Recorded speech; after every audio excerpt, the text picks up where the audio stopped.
Right, we're live now, according to this. Oh, lovely. Okay. I've just got a glass of water. I can't eat hmm the chocolate this time of night. I've stopped, I stopped doing it. But Kit Kat, yeah, you get them in the UK as well. Oh, yeah, they're good. Anyway, folks, if anybody's watching this, the stream tonight will be Rawk DVDs. And what we'll be doing is showing Rawk DVDs in tandem and talking about them. Over to you, Greg. Do you want to go first, or do you want me to start the proceedings? Sure, I'll do the first. Right. It's just this strange Accept DVD, Wow. Metal Blast from the Past, but hopefully this will show up. But there's just tons on this thing. Wow. That's the Udo era, is it? Yeah. Wow.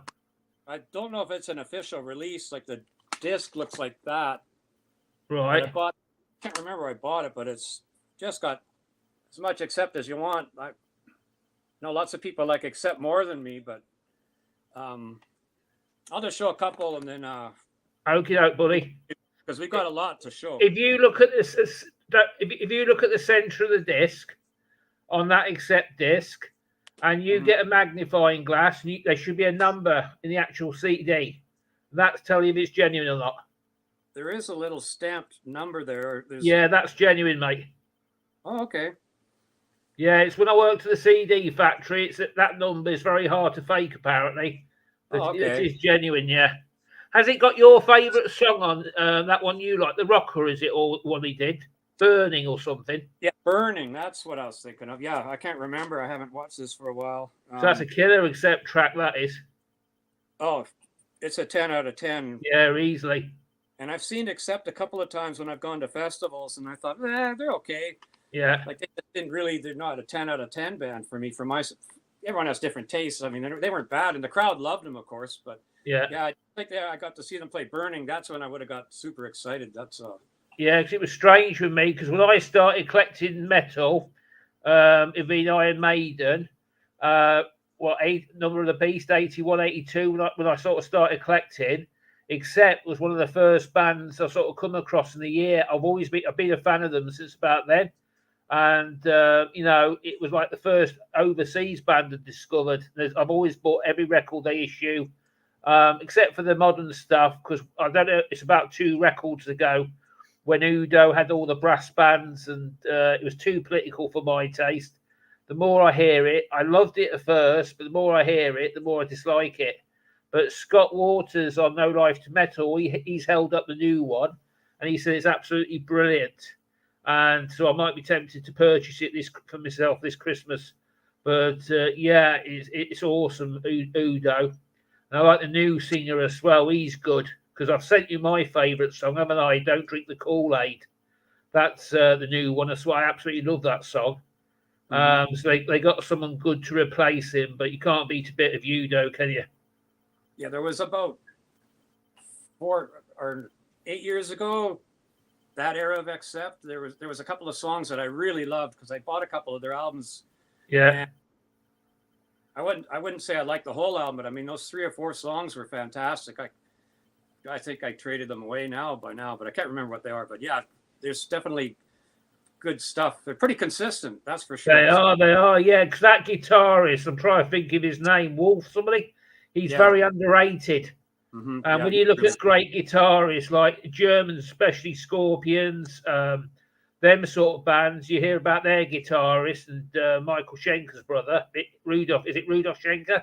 Yeah. The guy who plays and accepts, he's very underrated as a guitar. They don't sort of sing his praises a lot. And he's awesome. He's an amazing guitarist. Yeah. Whether you like the new boy or Udo is sort of a opinion. He's pretty close. I think that's about as close as it gets. So I think it blends in nice. Oh, fair play. Do you want us to do mine? It was a bit. Yep. Or do you want to do another one? Yeah, you could do. We could just alternate and. Okay, though. I thought I'd choose this one. It was Ozzy at the Bordercon. I've just watched this today, actually. Hang on a second. I've forgotten something. I forgot we're not doing something. Hang on. But yeah, I've seen that around. I've never heard it or bought it though. funny. Now, just going to show you this. It's got a great track listing. It's got a man called Robert Trujillo on bass, now of Metallica. And it's Budokan in Tokyo. That's the track listing. Sorry about the glare. But it is a great concert album.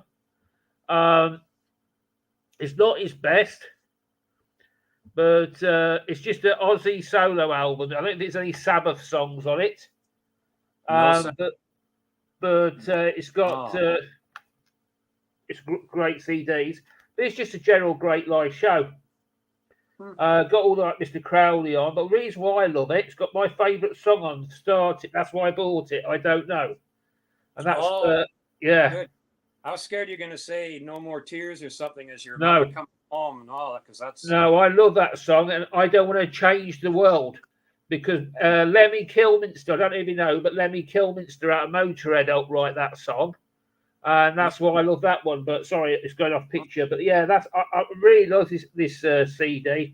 DVD. I was rocking out to it today a bit, and yeah, it's got some great songs on it, and it's got Suicide Solution on as well. That got me into a bit of trouble, but I think because it was on the live album, but it wasn't on the CD because Zakk Wylde did a 13-minute solo and it was too long to put on the CD. Because when he did that track, he used to do a massive solo, the guitar solo. I think they started at about 7 minutes. I think the longest one was about 23, 24 minutes. Yeah. Wow. Yeah. But yeah, that's my show, the first one. And yeah, it's a great record. But the trouble is, it's got a little box because I think it was recorded the old-fashioned way. I didn't want to widescreen it. I think it was on analog or something. So yeah, it's definitely one worth picking up cheap. Yeah. Okay. Well, I guess I'll show one now. You can. Yep. Hang on a sec. Oh yes. It's the big tin box set version. But yeah, the Let There Be Rock concert. Let There Be Rock, I think, is my favorite AC/DC album of all time. Yeah. Digitally remastered for 30th anniversary. Wow. And it came with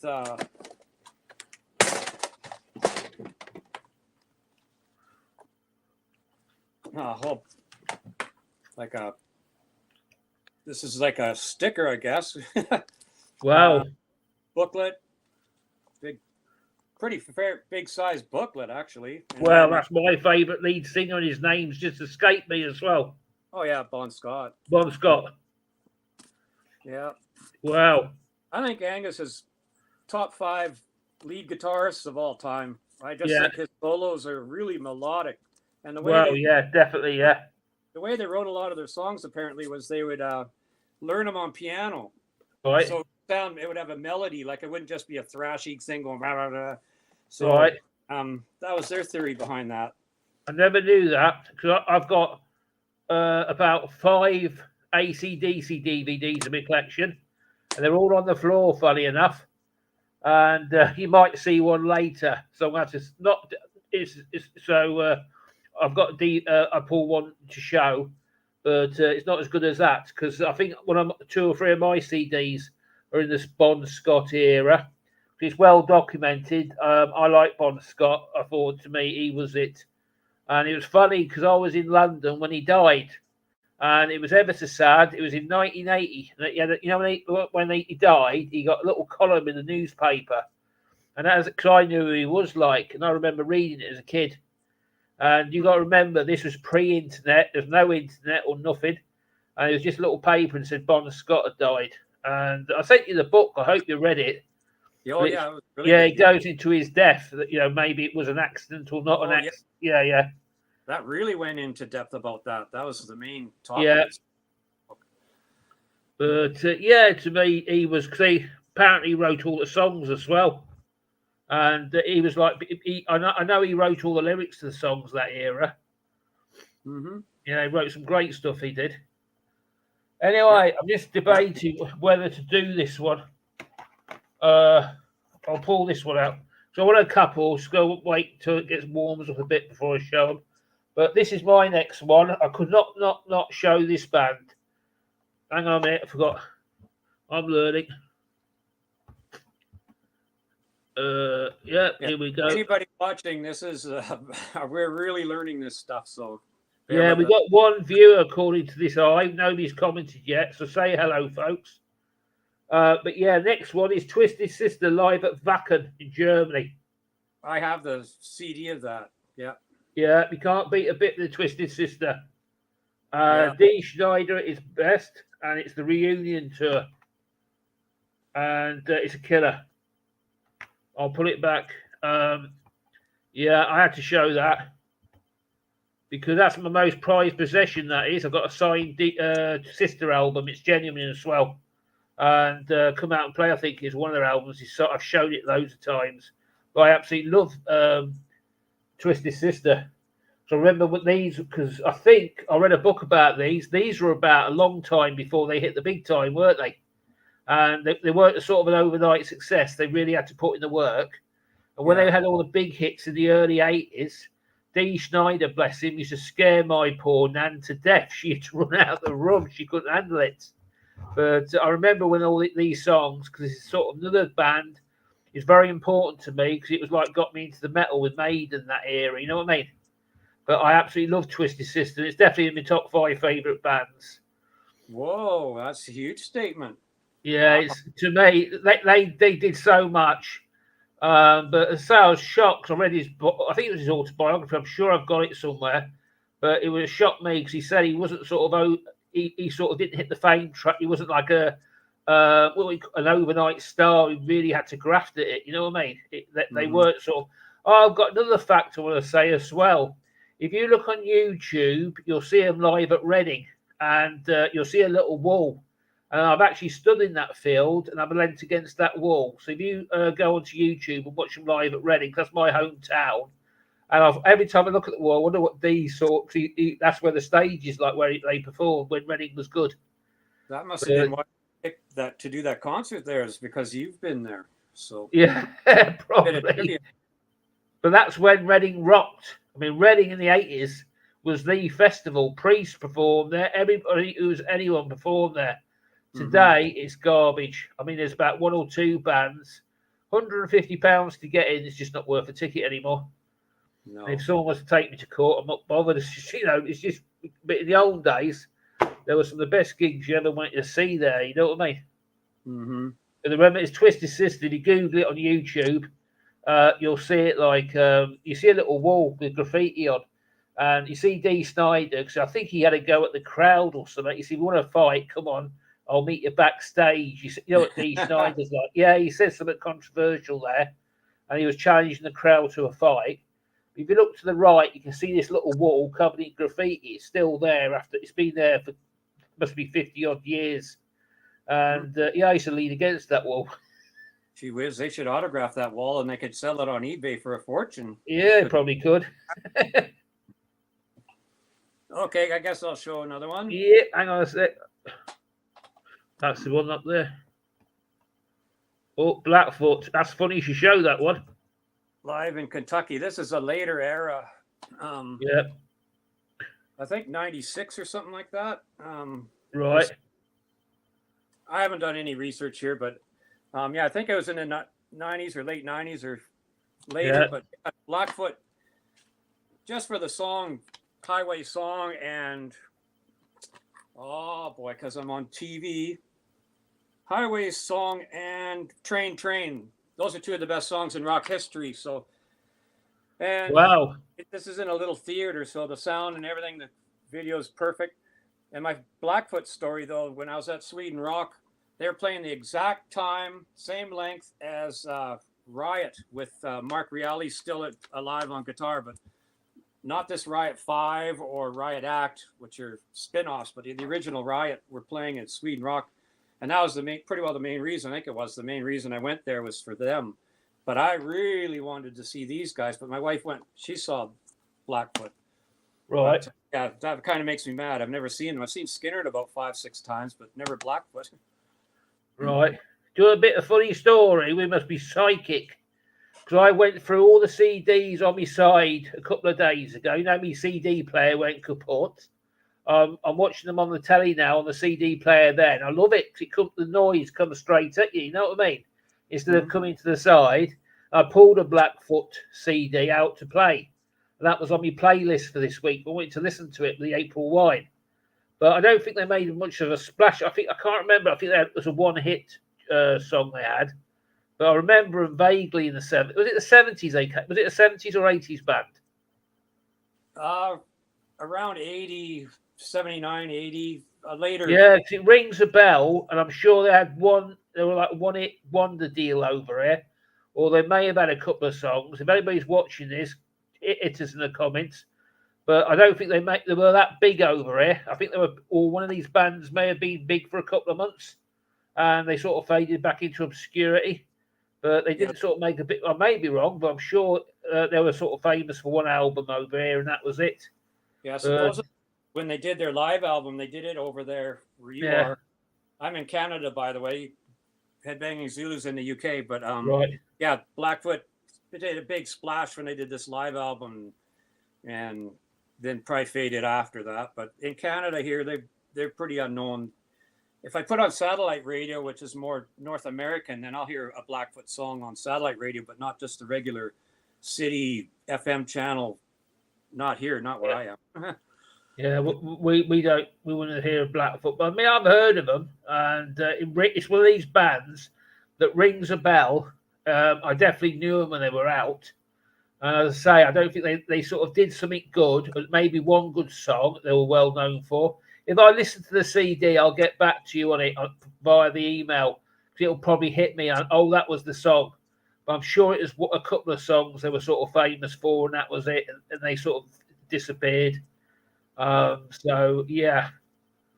But, yeah, let's go on to the next one. Yeah. So I'm just sorting somewhere. Yeah, I'll show you this one next. This is a bit wild for you. It's something you wouldn't buy in a million years. I've seen them live, and the reason I wanted to show it, because when they made the CD come out over here, I actually made it, and I told Scott about it. I've told you about it. So I just wanted to show you it so you knew what I was talking about. And that was this record by a band called Wasp. It was called The Sting. And that's the flip side of it, the back side of it. That's Blackie Lawless Wasp? Blackie Lawless, yeah. It is a mediocre concert. I'll tell you why in a second. It's not a very good one, not as good as the other stuff. I don't like Hell Dorado. That was an awful album. Inside the Electric Circus they didn't like it. That was Blackie Lawless hated that album. But it's got Chainsaw Charlie, which came off it's just slipped my mind. It's the one after Headless Children. I'll think of it in a minute.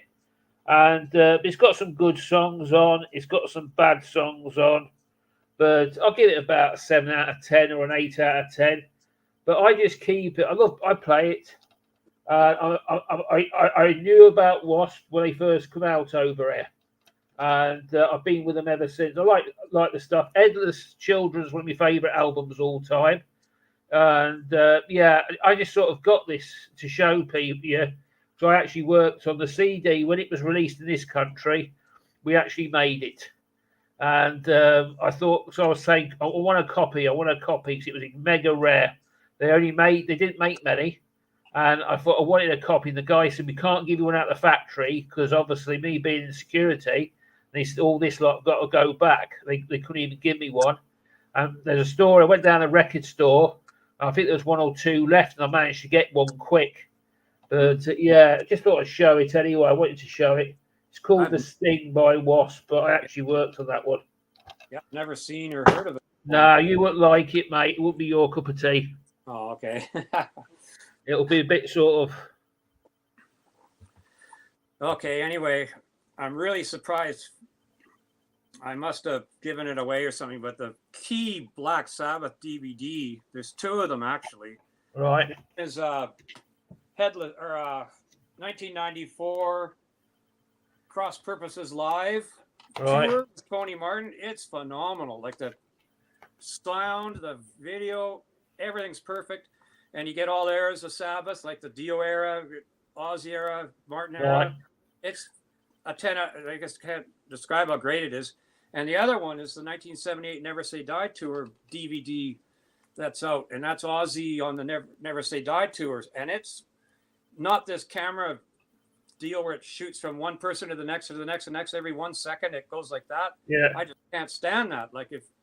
But this is more just a calming, like you would watch it at a concert. But yeah, it's sound quality is great. But this is a Black Sabbath Children of the Sea DVD. Children of the Sea, yeah. Which is kind of a weird. This was from really close to the Cross Purposes tour. Time Machines, a Tony Martin song. Right. A guitar solo, Paranoid. Wow. Sabbath. So it's Tony Martin era. He's a good singer, isn't he, old Tony? Pardon me? He's a good singer, isn't he, Tony? Yeah. How would you rate the Sabbath tracks? Do you think he does justice to them? The Ozzy, the era jump? I actually don't really care for when I love Dio, of course, for Rainbow Rising's almost my favorite album of all time. Yeah. But yeah, I don't really care how he did Ozzy songs. But Tony Martin, I thought sounded really good. He just sounded fit right in. You didn't even notice him. Like it just sounded proper. So yeah. I thought it was good.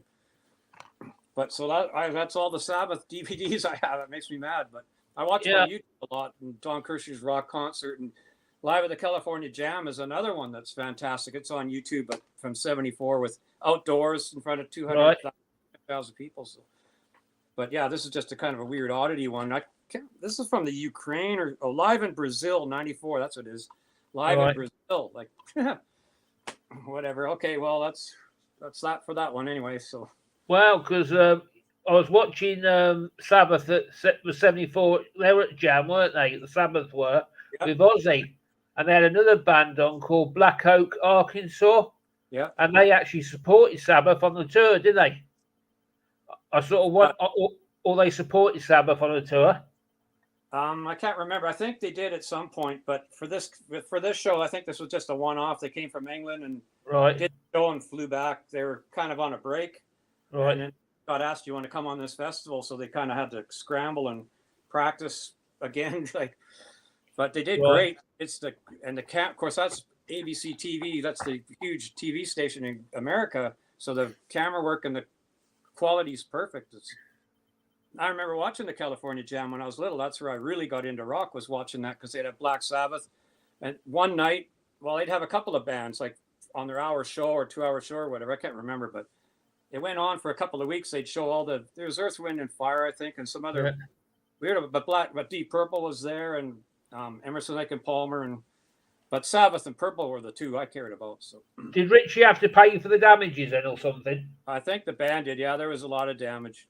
The cops were looking for him. They had to scoot off in a helicopter and escape. Because who was on after Deep Purple? Because somebody important. I forgot who it was now.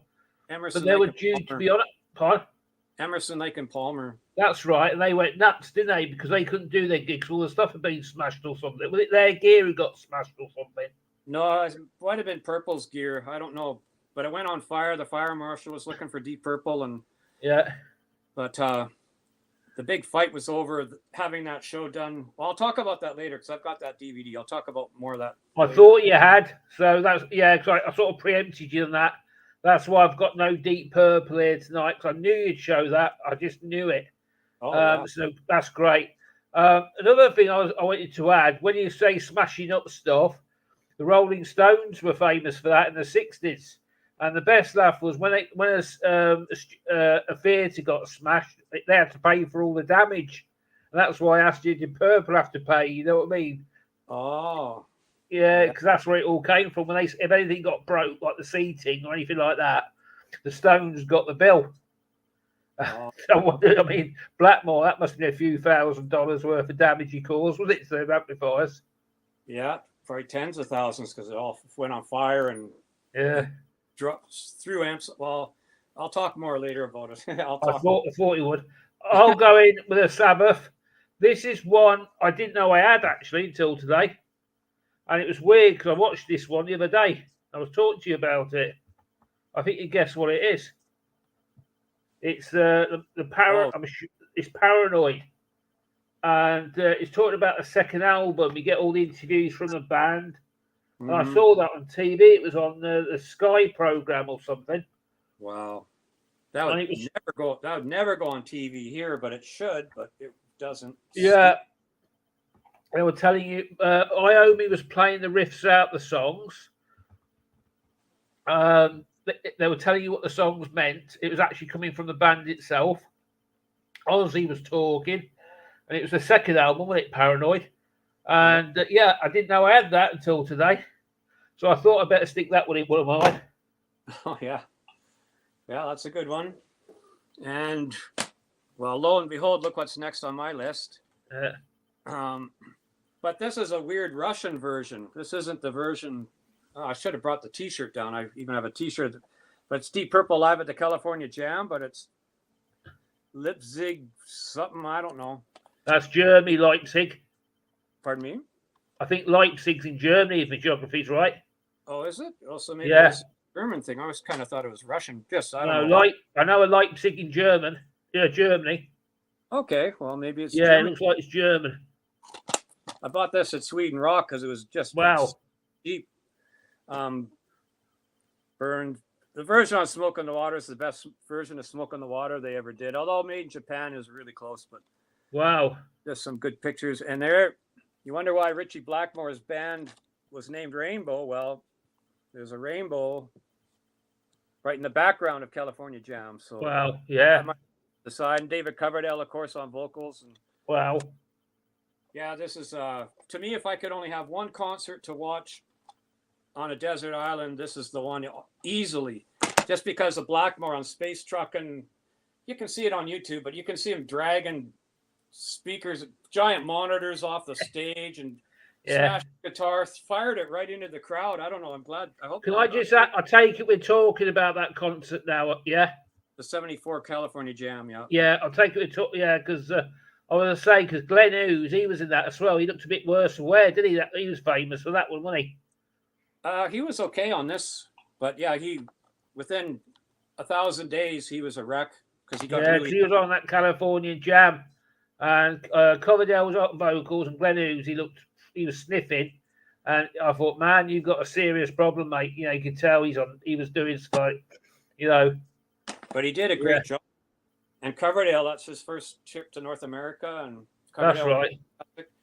I like Coverdale's stage presence, too, because he had this kind of mic that went up and kind of a weird shaped thing. So when he'd hold it in the air and everything, it looked pretty awesome. And John Lord, of course. So I could go on about the band. Ian Pace's glasses got blown off on one of the explosions from the amps, just blew his glasses right off. So, wow. But anyway, I'll show all the Deep Purple. I'll kind of rattle them off, and then. Okay, I've just pulled two DVDs myself related to Deep Purple. You'll see what they are, but they're not Deep Purple. Yeah. That's Deep Purple. Made in Japan. Yeah, brilliant. Exactly. You can put it on vinyl. I've got it on CD. This is just like this is a documentary about the making of it, just like your Paranoid one. Well, so it's the making of Made in Japan, which is right. Awesome. Deep Purple, 72, 73. So right. It's a concert from Copenhagen. That's in Denmark. Got a friend who lives there. Oh, yeah. So that's excellent because you're getting right at the Machine Head era. Deep Purple. I don't even think, who do we think we are? Anything's on there. So it's the perfect era. And then another documentary with these writers and everybody getting interviewed and right. Critical review, you know, the stock. Yeah. Thing, but it's great when it's about Blackmore. And it is, isn't it? Here's another one, Deep Purple in Rawk. Right. One of those documentaries about the making of it. Yeah. So they talk to everybody. Yeah. And one for Machine Head. Snap. I've got it. Oh, okay. You got it. Okay. Ding, snap, ding. Snap. Yeah, so that's quite interesting. I'll have to call Snap on that. Okay. And here's one, Deep Purple from the Vaults. This is on YouTube as well, but it's got about the Deep Purple in Rawk era, doing Yeah. a couple of live songs in the studio where the crowd is absolutely dead. They must have been told to sit still and keep quiet. So they did Child in Time, they did Speed King. Wow. And then the extra they did, well, here's Highway Star done. They mimed it, but the video, except for the singer, Ian Gillan had different words and Right. talked about Mickey Mouse but yeah. And then also, pretty sure it's on here. It's the 73 concert. They did a couple of songs in New York. Right. All studio, or well, in a little theater type thing. So there's Smoke on the Water and some others, but it's Right. really. And here's one that's 1996 Deep Purple live in Kiev. Right. Yeah, the Ukraine.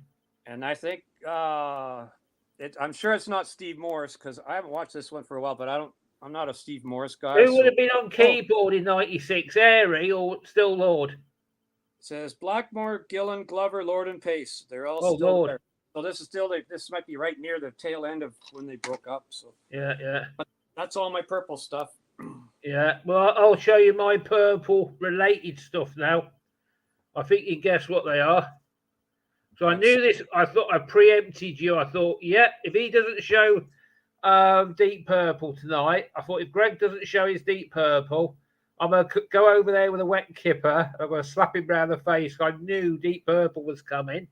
So I thought I'd compliment it. And I've got two really great concerts. Okay. I'll show you them. This is the first. This is Whitesnake live in Japan.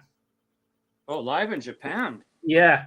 Interesting. Now, the reason why I'm showing this one, I think you can guess. It was a very early lineup. Oh, is it the Bernie Marsden and Mickey Moody era? That'd be something. I'll just get the booklet out. I know Cozy Powell's on drums.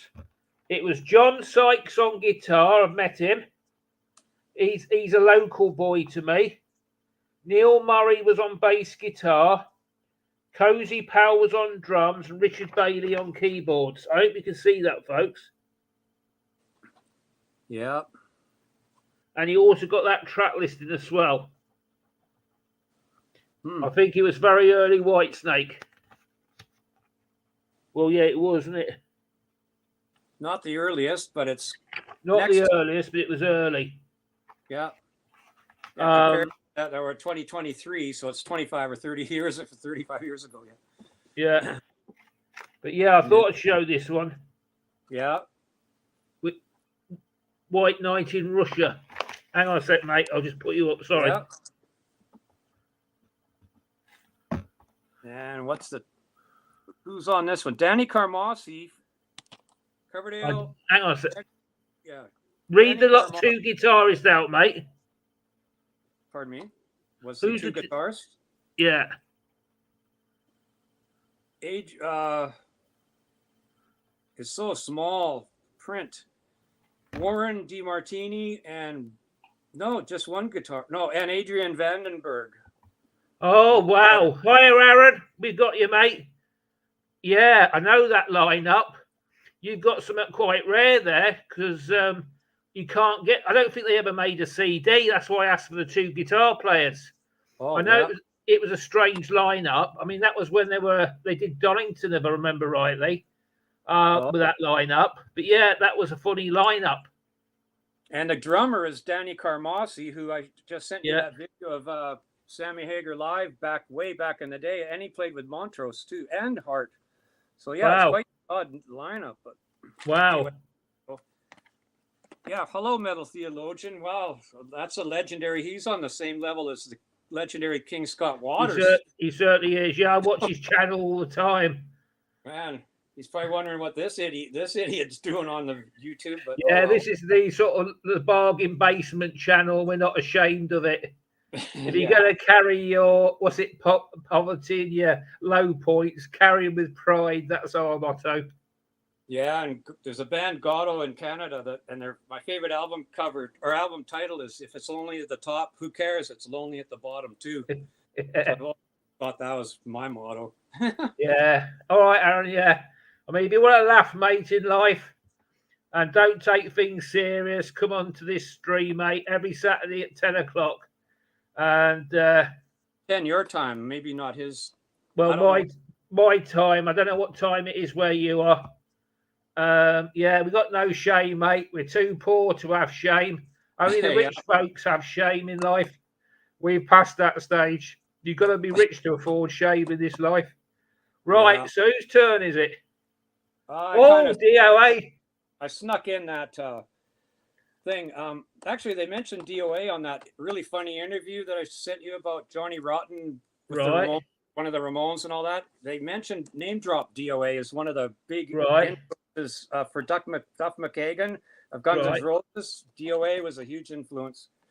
But Yeah, yeah, I've seen these guys half a dozen or more times. They're as yeah. good a punk band in rock history if I have my say. But Wow, because I'll tell you why, DOA was one of these bands when I was into me. Well, I've always been into me punk, and I've got a bit of punk. So we're going to do that at the end of the stream. I'm going to show you a few bits that I've collected over the years. But yeah, with the punk rock, I've always been into it. But DOA was just one of the bands that was mentioned. But till I met you through the VC, I never really listened to their stuff. But I really like the music. It's really deep. And if you listen to it, and he sings, he doesn't take himself seriously.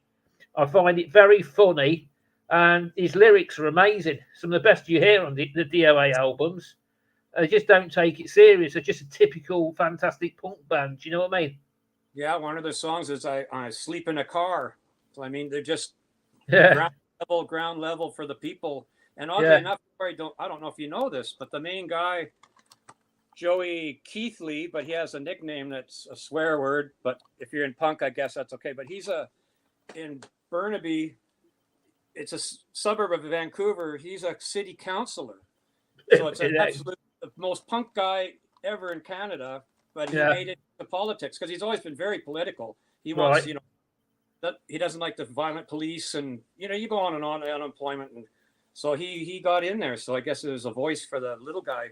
Yeah, I'm political as well. I mean, I used to go on the protesting. Look, I'm not going to go on too much because it's the wrong forum. But I protested the anti-war in Iraq. And I've been to London on the protest marches and everything.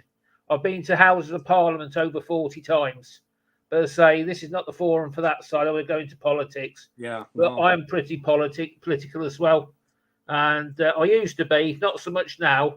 But I was one of these people that, it was in my heart. I used to be out there protesting, And that's why you're alive through. If you see something wrong, it's no good being quiet. You've got to go out there and tell them what you think.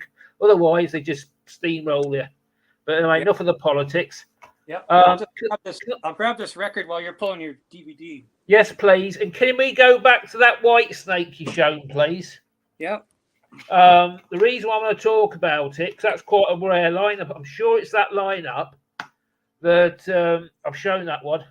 That's quite a strange one because I don't think they did a CD, but I may be wrong. And it was sort of how you got that DVD, I don't know, but I've tried to get that lineup on CD, and I just can't find any of them. Yeah, this again was one I think from Sweden Rawk. So yeah, that's. But anyway, this is coming your way because I'm going to be sending you in a couple of days. You're going to have a package coming in the mail. In the mail, you got to do it. But anyway, sealed DOA album for you. Oh wow. Yep. Oh, I see. Oh yeah. No, Metal Theologian speaks the truth there. Yeah. Yeah. Well, even like the taxes, certain taxes, but anyway, that's one of the things that's coming your way. Oh, thank you. Yeah, change our world, Yeah. Was it else? Occupy the world, so you know exactly where he's coming from. But anyway, you can go for the next one. Sorry. Yeah, same as me, Aaron. But I'm 57 now. It's up to the younger people to do it. And I'm healthy about 80%, but I'm too old now. It's up to the younger people. But I totally agree with you, mate. But we better carry on with the music, as I say. But yeah, so yeah, the friendships are more important. Is right. Yeah, if someone has a different opinion, everybody. We're 4 billion people. It's hard to have the exact same opinion out of 4 billion people. So exactly. Anyway, I don't want to. Music. Sorry, I've done it wrong. Sorry. I know. Didn't want you to see him drinking a whole jug of vodka just to get me through this minute. Yeah, I'm on the vodka as well, mate. Again, with the two minds. Now, this is my second. I've just watched this today, funny enough. This is the ultimate Whitesnake concert CD. I've had that. It's in the still of the night live. You can pick it up for £5 or less. And it's just an absolute killer. It's a later lineup. Tommy Aldridge on drums, maybe? Correct. And you had Coverdale on vocals, Doug Aldridge on guitar. I think he played with Dead Daisies as well. And you had Tommy Aldridge. He's got to be one of the best, arguably the best drummers in the world. And it's just a killer set. There's no bad song off it. Sorry, who's the second guitarist? Was there a second? There must have been. Yes, mate. Sorry, I was a bit fast. There was Doug Aldridge and Red Beach. That's the lineup I saw outdoors about 8 years ago on the Purple tour, where they did all Deep Purple. Right. Well, they did half Whitesnake and half Purple, but they did half the set was Deep Purple song. So that's why I had to look at 7 hours to go see it. But the set is absolutely killer. And how can you not like a CD that starts off with Burn and Stormbringer? They visited Purple, but it's a great set, and it was recorded, believe it or not, near my hometown, London Hammy, or you know it as the Hammersmith. But being a native, we call it the Hammy. It's affectionately known as the Hammy. Oh, that's a grail. That's if I could go on an airplane tour for the hot spots for rock history. Yeah, that's one of the main. The reason why is the acoustics. Oh, okay. I didn't know that. I just know. No, that's in Hammersmith, London. Every British band, you'll always see the Hammersmith Odeon. Because it's old Victorian, or someone told me it's because it's old Victorian stone or something. And the rock music, it's just perfect. It's something to do with the sound bouncing off the walls. It's something to do with. I'm not an expert on acoustics, but it's something to do with the material it's made out of, and you get a reverb, it just sounds perfect. Let's leave it at that.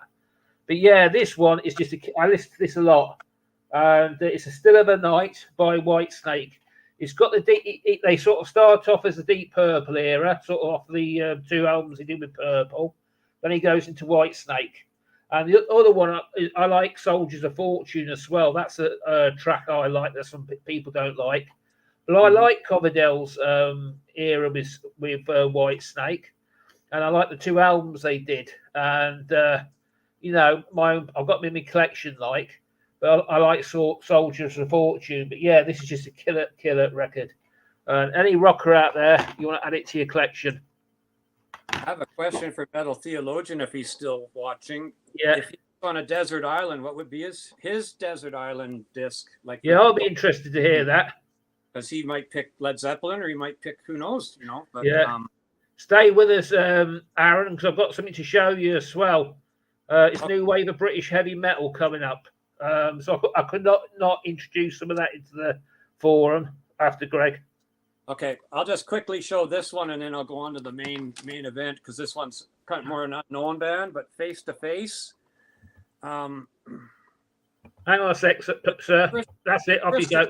Yeah, Christian punk, but they're a more melodic punk. They're not the hardcore punk. Right. Just a big, giant, excellent set. Well, this is a waste. Why have that on there? I don't know. I don't get it for marketing. But anyway, yeah, they're just California, mid-90s. Your Green Day, your Offspring, and that type of thing. But I love this thing. They're so melodic, and the words, you don't have to worry about the lyrics. And what's the band again? Sorry. Face to Face. Yeah, Face to Face. I've got a bunch of their albums. This is called Shoot the Moon. But it's just a bunch of concerts and stuff. And yeah, Aaron's wow. Deep Purple in rock. Wow. Touchdown. Yeah. I don't know what they say. What do they call a goal in soccer? Do they call it anything? A football score is a touchdown. What are a goal? Oh, okay, just a goal, a score, a goal, yeah. They go goal, Yeah, Deep Purple in Rawk for sure. Yeah, that's Yeah, a fantastic. Flight of the Rat is probably the most underrated song in rock history. 7 minutes of everybody doing everything. Excellent drumming, excellent everything. Like Flight of the Rat, everyone talks about Space Truckin', obviously, and Highway Star, but I think Flight of the Rat's on the same level as. fair play. That's amazing. Yeah, that's wow. I mean, That, when it comes to Purple, because over in the UK, we used to get a program called the Old Grey Whistle Test, and mhm. that was in our music channel, sort of our thing into rock. I mean, I discovered a load of music in that channel. I would have been about 6, and as you know, I've been a lifelong rocker, and remember listening to Ian Gillan do "Sweet Child of Time" Oh, on Old Grey Whistle Test. So wow. yeah, that was my. And Uh, that's arguably the best solo in rock history is on Child in Time, the studio version and the live version off yeah, Make Japan. That's unbelievable. because I read the book about it. Apparently, Blackmore, Yeah. he wanted Gillan. He nearly destroyed his voice or something, didn't he? When they recorded it. Oh, I didn't hear that part. Yeah, apparently there was some story going about that. You know what Blackmore was like, and he kept saying, "Go higher and higher and higher." Oh, I didn't know that. Yeah. But look at this comment that's up there. Yeah, because Hard Loving Man is the same as Flight of the Rat. Those two trains are equal on the same track, the same level. They're hard. The end of Hard Loving Man is phenomenal for especially Yeah, 1970. Lots of feedback and then you hear drip, drip, drip at the end, and you go, wow. Like I've just got the rock and roll goosebumps thinking about it, and you can't fake that. So yeah, yeah, that's total legit credibility, street cred. yeah. There. We've got Steve Harmless Rebel on as Oh, well. talk about people.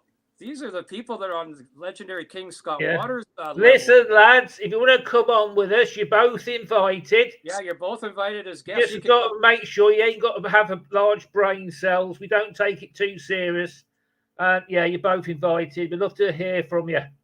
But Yeah, yeah, Child in Time, that was because I remember that coming out, and I saw that on the Old Grey Whistle Test. That was got to be early 70s. that never would have made. That's never been on the radio or TV in Canada. So yeah, you guys are lucky. You know, it was strange. I'll tell you who else I discovered, off subject slightly, was Bruce Springsteen. And he was funny. Oh, Oh, just bad luck, Steve.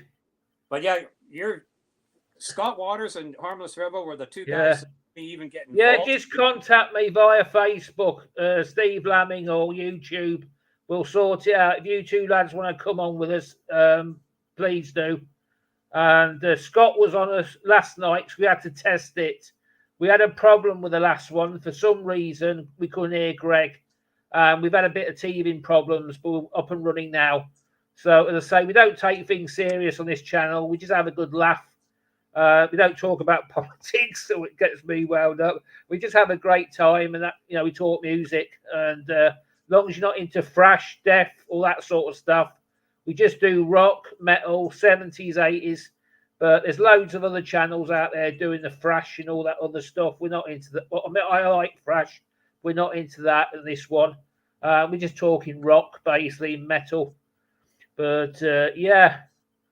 Hang on a second. I don't think I put this one up. Have you seen this one, Greg? Sweet, yeah, Child in Time.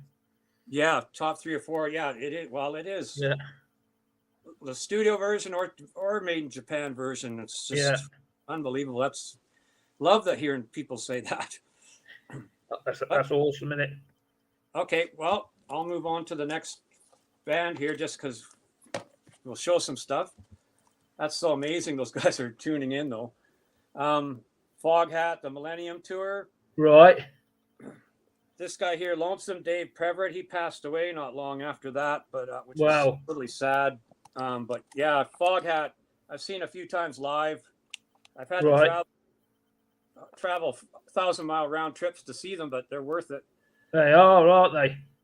And here's another Foghat, just because we'll interest of time. Right. Yeah.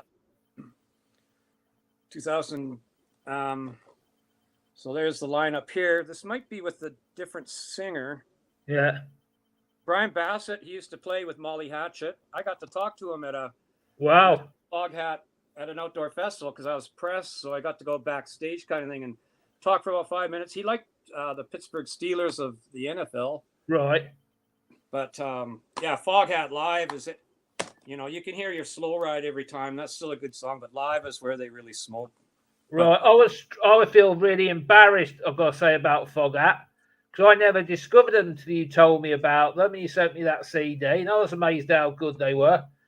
We can't sort of discover everything. And you know, it's just one of the bands that slipped me past. I felt really embarrassed about that. But, you know, it's music. We can't collect everything. Yeah, but yeah, I give them a 10 out of 10. But anyway, I'm going to hold up something for Aaron. And cause I know it is channel. I watch it a lot. And he holds up some great new wave of British heavy metal. And I thought I'd do some of this show. It wouldn't be sort of a DVD show. And yeah, this is a band I've got a love-hate relationship. It's Saxon. I know you like them, Greg. Yeah. And this is To Hell and Back Again. It's a DVD, obviously. And it's a 2-disc. I'm trying not to drop a disc out of the thing. And it's basically the usual tour stuff. They give you the concert, all the stuff that goes backstage. Really thick booklet. And you got all these lovely sort of collage pictures. Can you see it? Yep. Looks good. Yeah, it's a Saxon deal. Now, I've got a strange relationship with this band. I'll tell you why. Sorry. Oh, you got it, have you? Yeah, I've got it too. Oh, wow. Yeah, I wanted to show this band because this is one of the first bands. Obviously, these were genuinely new wave of British heavy metal. When it comes to that genre, I mean, when we used to listen to it, I never heard of that genre to a couple of years later because we just called it metal. You know, what genre, we weren't bothered. But with this band, I had a mix of sort of a funny relationship with them. For the simple reason was it was a bit like I've got with Breaking the Law with Judas Priest off British Steel. Was that 747 Strangers in the Night? I'm not keen on that track, you know what I mean? Mm-hmm. And it's just I sort of come to them and didn't, you know what I mean? But yeah. And Aaron, yeah, I'll just put that comment up because Aaron and myself are on the same wavelength. Yeah, I agree, Aaron. I'm not into the band. It was like round about 1980 when Saxon was about, because it was obviously new wave. I always say Passenger, whatever it's called, 747 was Judas Priest is Breaking the Law. It's well legendary. I absolutely detest that song. I love Priest. It's just that one song. I can't even listen to it. It gets fast forward. But yeah, with Saxon, I've got a funny relationship with the band. I mean, I know you like Denim and Leather, but it's not on here. Oh, yeah, I love Denim and Leather. Yeah, it's your favourite song, isn't it? Denim and Leather. They ain't done it for some reason. But yeah, I just thought I'd hold it up. I got into Saxon really late. Right. I didn't really like them till the year 2000 or 2002. Right. Then I liked them quite a lot. I don't even know where I've got a stack of Saxon ones to show too, but I can't find them in the heat of the moment. Oh well, yeah, it's funny because they do some rockers, and apparently Darcy 9 Strings said something. Apparently that Biff, the singer, he's got false teeth. Apparently, it was a funny thing, and that's why he sounds the way he does. I think you told me that, or somebody told me that. I haven't heard that. Yeah, apparently he's got false teeth, and that's why he sounds a bit funny. But yeah, I've got sort of a love-hate relationship with him. And I sort of I like them, but I don't just play them all day. You know what I mean? Yeah, they're a bit funny on me. But I remember them back in the day, and I remember the key albums like. But when they did that Passenger, can't handle it. Yeah. Do you want me to go again? Or are you okay, Greg? Or yeah, I'll go again. I'll go, or I'll go. I've got quite a few here. I'll just whip through these ones because there's 5. Just some Green Day. Yeah, Snap. I pulled out a CD with Green Day. Wow, I knew you would. Hang on a second, mate. Sorry. It's okay. Yeah. And went through them, quite a few to Wow. show. But yeah, no, this is a bucket list band for me to see. I've still never seen Wow. them. Looks amazing, mate. Yeah, I've got that. Snap on that. This is the making of. It's the Yeah, got it. Dookie. That was their best album, wasn't it? I don't know, Dookie, and there's a couple right around there that I could put equally. I can't pick a favorite. Like, I'd have to really think about it. But this has the 1994. Was it this one? Maybe not. Right. There's a. Oh yeah, it does. It says Woodstock '94. Yeah, Woodstock '94. Even on YouTube, you can watch it. Where it just miserable weather, and it was just muddy in the field. And if you watch the video, the band keeps playing, but the main guy says, "Well, let's do our part for the environment. Let's pick up the trash and throw it on stage." So everyone threw mud and pieces of muck. They got soaked and drenched in mud and dirt, and it was hilarious. Garbage, and they just kept playing. They just put in a little extended solo thing for about 5 minutes of just garbage getting thrown at them. Right. It's one of the greatest videos you'll ever see. Have you heard the new song yet with Green Day? I think it sounds too much like American Idiot. I didn't. Well, it depends what song it is. The one. Yeah, I was listening to it today. Funny enough, you mentioned it. I forgot what it's called now. And they're like zombies in the video, and I forgot, it's something called American something. And it immediately, when I heard it, it's like American Idiot. But I'll show you one, because I did pull it while we're on the subject of Green Day. When people come to my house, this is the most requested CD I'm asked to play. Now, I'm showing it CD, but don't worry, it is a DVD. It's one of these gigs. It's Green Day, Bullet in the Bible. It's got a DVD in the back, which is there. And it's got the whole show on DVD. I don't bother with the CD, but everybody watches it. We got this one at least 2 or 3 times a week. It's got all the big hits. It was round about American Idiot Tour, Jesus of Suburbia, and it's got all their massive hits. But I thought you might show some days, so I pulled this one out, just to show like. But I thought I might have some Green Day coming. But yeah, anybody who comes around my house, I've got some fantastic records. And it's like, get the Green Day on. I'm like, wow, I've got all this great rock and metal. Do you want to hear some Purple? And it's like, get the Green Day on. I'm like, oh, Well, I like Metal Theologian says, to keep friends, you let people be, right? But Bullet Bible, I don't know what they're thinking with that title. I really detest that title if it means what I think it does, but I don't know. Maybe there's another meaning behind it. Well, I think there is, The way I look into it is saying something that's so pure as being sort of destroyed. That's the way I look into it. Because I like I forgot his surname now, Billy someone. I like his lyrics, and I think they're very deep. And you listen to some of them, and I think, that's what we're getting at.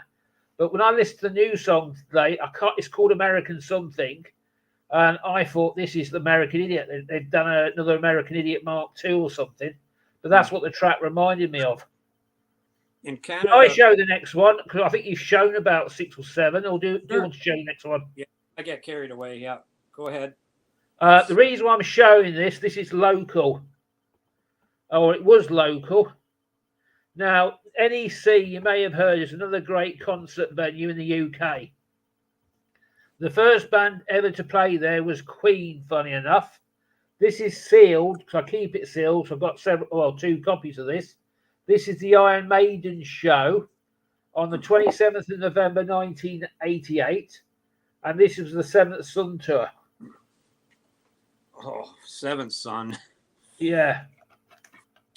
I don't like that Seventh Son, but that's probably a great DVD and great concert. It is. You get a lot of the songs, but after that, this is going to be controversial, but I lost Iron Maiden. That's sort of far as I went on Iron Maiden with the Seventh Son. I like the first best album to me was not Number of the Beast, because you had Clive Burr drumming. I mean, I think it was Piece of Time came next, and Nico McBain, but you sort of pair it with Number of the Beast, and you think, is the music quality as good? I don't know.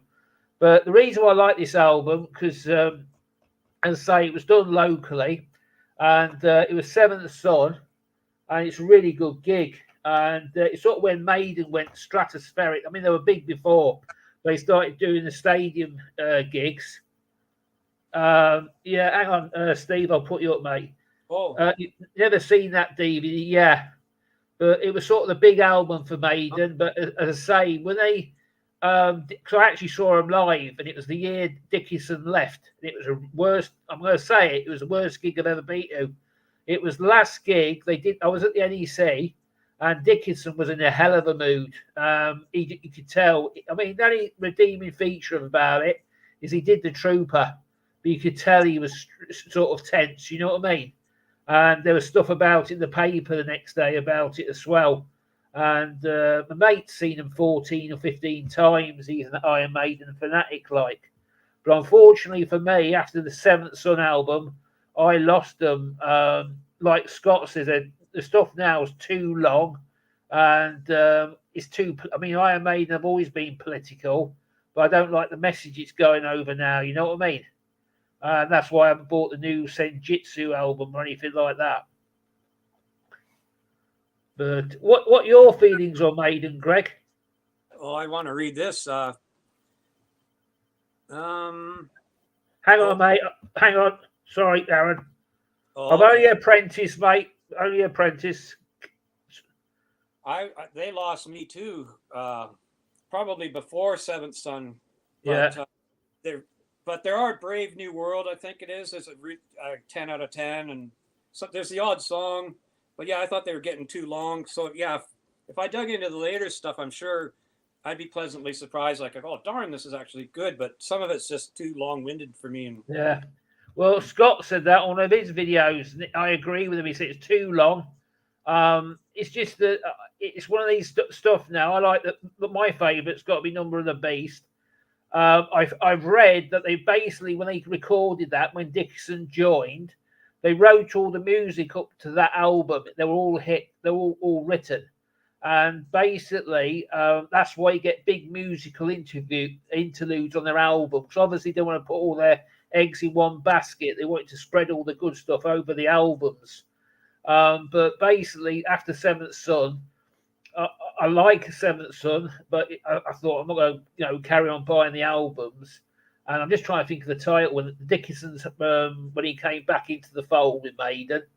I can listen to a couple of songs, but some of the stuff now, I'm sorry, but I just have to sort of turn it off. I just can't handle it. Blood Brothers is one track. oh, That's a good point, Aaron. Yeah, I agree with that. So we're in time. But to me, Maiden, like you had Paul Diana, he was like the first singer, and then you had two albums. He did two albums, and whatever happened. But to me, Maiden were the best musically. They had that relationship between Harris and Burr, and when McBain came to do Piece of Time, they never sort of recaptured it. You know what I mean?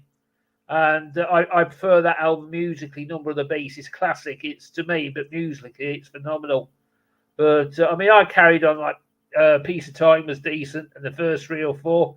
But after Seventh Son, that was me done basically. I saw Iron Maiden in Calgary and Edmonton, which is the 500 miles from here. But those two cities are an hour or two apart, so I got to see them day after day, and they did. But it was doing a tribute to Seventh Son album, and I didn't know that album, so it was kind of long-winded. I'm like, I want to hear the short, fast stuff. But then the next night I was with my nephews watching, and at the end, thought, wasn't that version of Run to the Hills fantastic? Like live. Yeah. And they go, no, I don't like that song. I go, well, how can you not like that song? I hear it all the time. Well, how can you hear it all the time? I never hear it's never on the radio in Canada or on TV. Well, because of video games. Yeah. So. Oh, fair play, Aaron. Yeah. Well, I must have caught him on a bad night. Because a friend of mine, he's seen them 14 times. He's like a super fan, and he said they're value for money. But when I saw them, I think it was I'm sure it was the last gig of the tour. I may be wrong, but Dickinson was finished. That was when he left, and it's weird because every time I see a band, the lead singer always leaves. Judas Priest was the same. Rob Halford left after Painkiller. Dickinson left Maiden, and there was another band I saw, and they walked out. The leads. Oh yeah, the Stranglers. I wanted to see the Stranglers. I paid a fortune to go and see them, and the lead singer quit 3 days earlier. Who was his name? So I've got a bad rep going to gigs because the lead singer sees me and walks out. Yeah, I went to see in Seattle, from Vancouver to Seattle is about 3-4 hours, but I went to see UFO headlining. Wow. Was before them, and then this Canadian band Wireless. But Michael Schenker, it was just during the Strangers of the Night era, but he had just band like a month or two earlier, and I didn't know because there's no internet. So I'm like, oh no, Schenker, what's going on here? And the main guy, but just the timing was bad. Yeah, weird. But it's strange. So who do you think should headline that 1979 era UFO or Priest? Who should be the headliner? That's like asking Priest, probably, or it's hard. Oh, for Leather was out right around then. I mean, yeah, I'd say Priest because they're a local band. I'm going with Priest. Oh, I don't know, because UFO Stranger of the Night was just out, released, and yeah. if anyone don't know, Priest and all the black heavy metal was local to me. I live 30 miles away. I'm born in Reading, which is near London, but I live near Birmingham, and that's where all the Priest and the Sabbath and all the big bands come from. And I've got a lot of, so I'm right in the epicenter of heavy metal. So if I'll vote for UFO just for argument's sake. Now I'll go for local. Well, it's not local to me because I'm a Reading boy. I'll go for local to where I live and say Priest. Let's let metal theologian. You decide, Aaron. Come on, you break the cell, mate. Who's going to win? I've never seen Marion. Yeah, Killing Joke. I like that band. That's a good band. Yeah.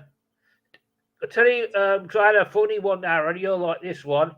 A band I like, I think I've told you, is Alex Harvey Band. It's one of my favourite 70s band. Very underrated.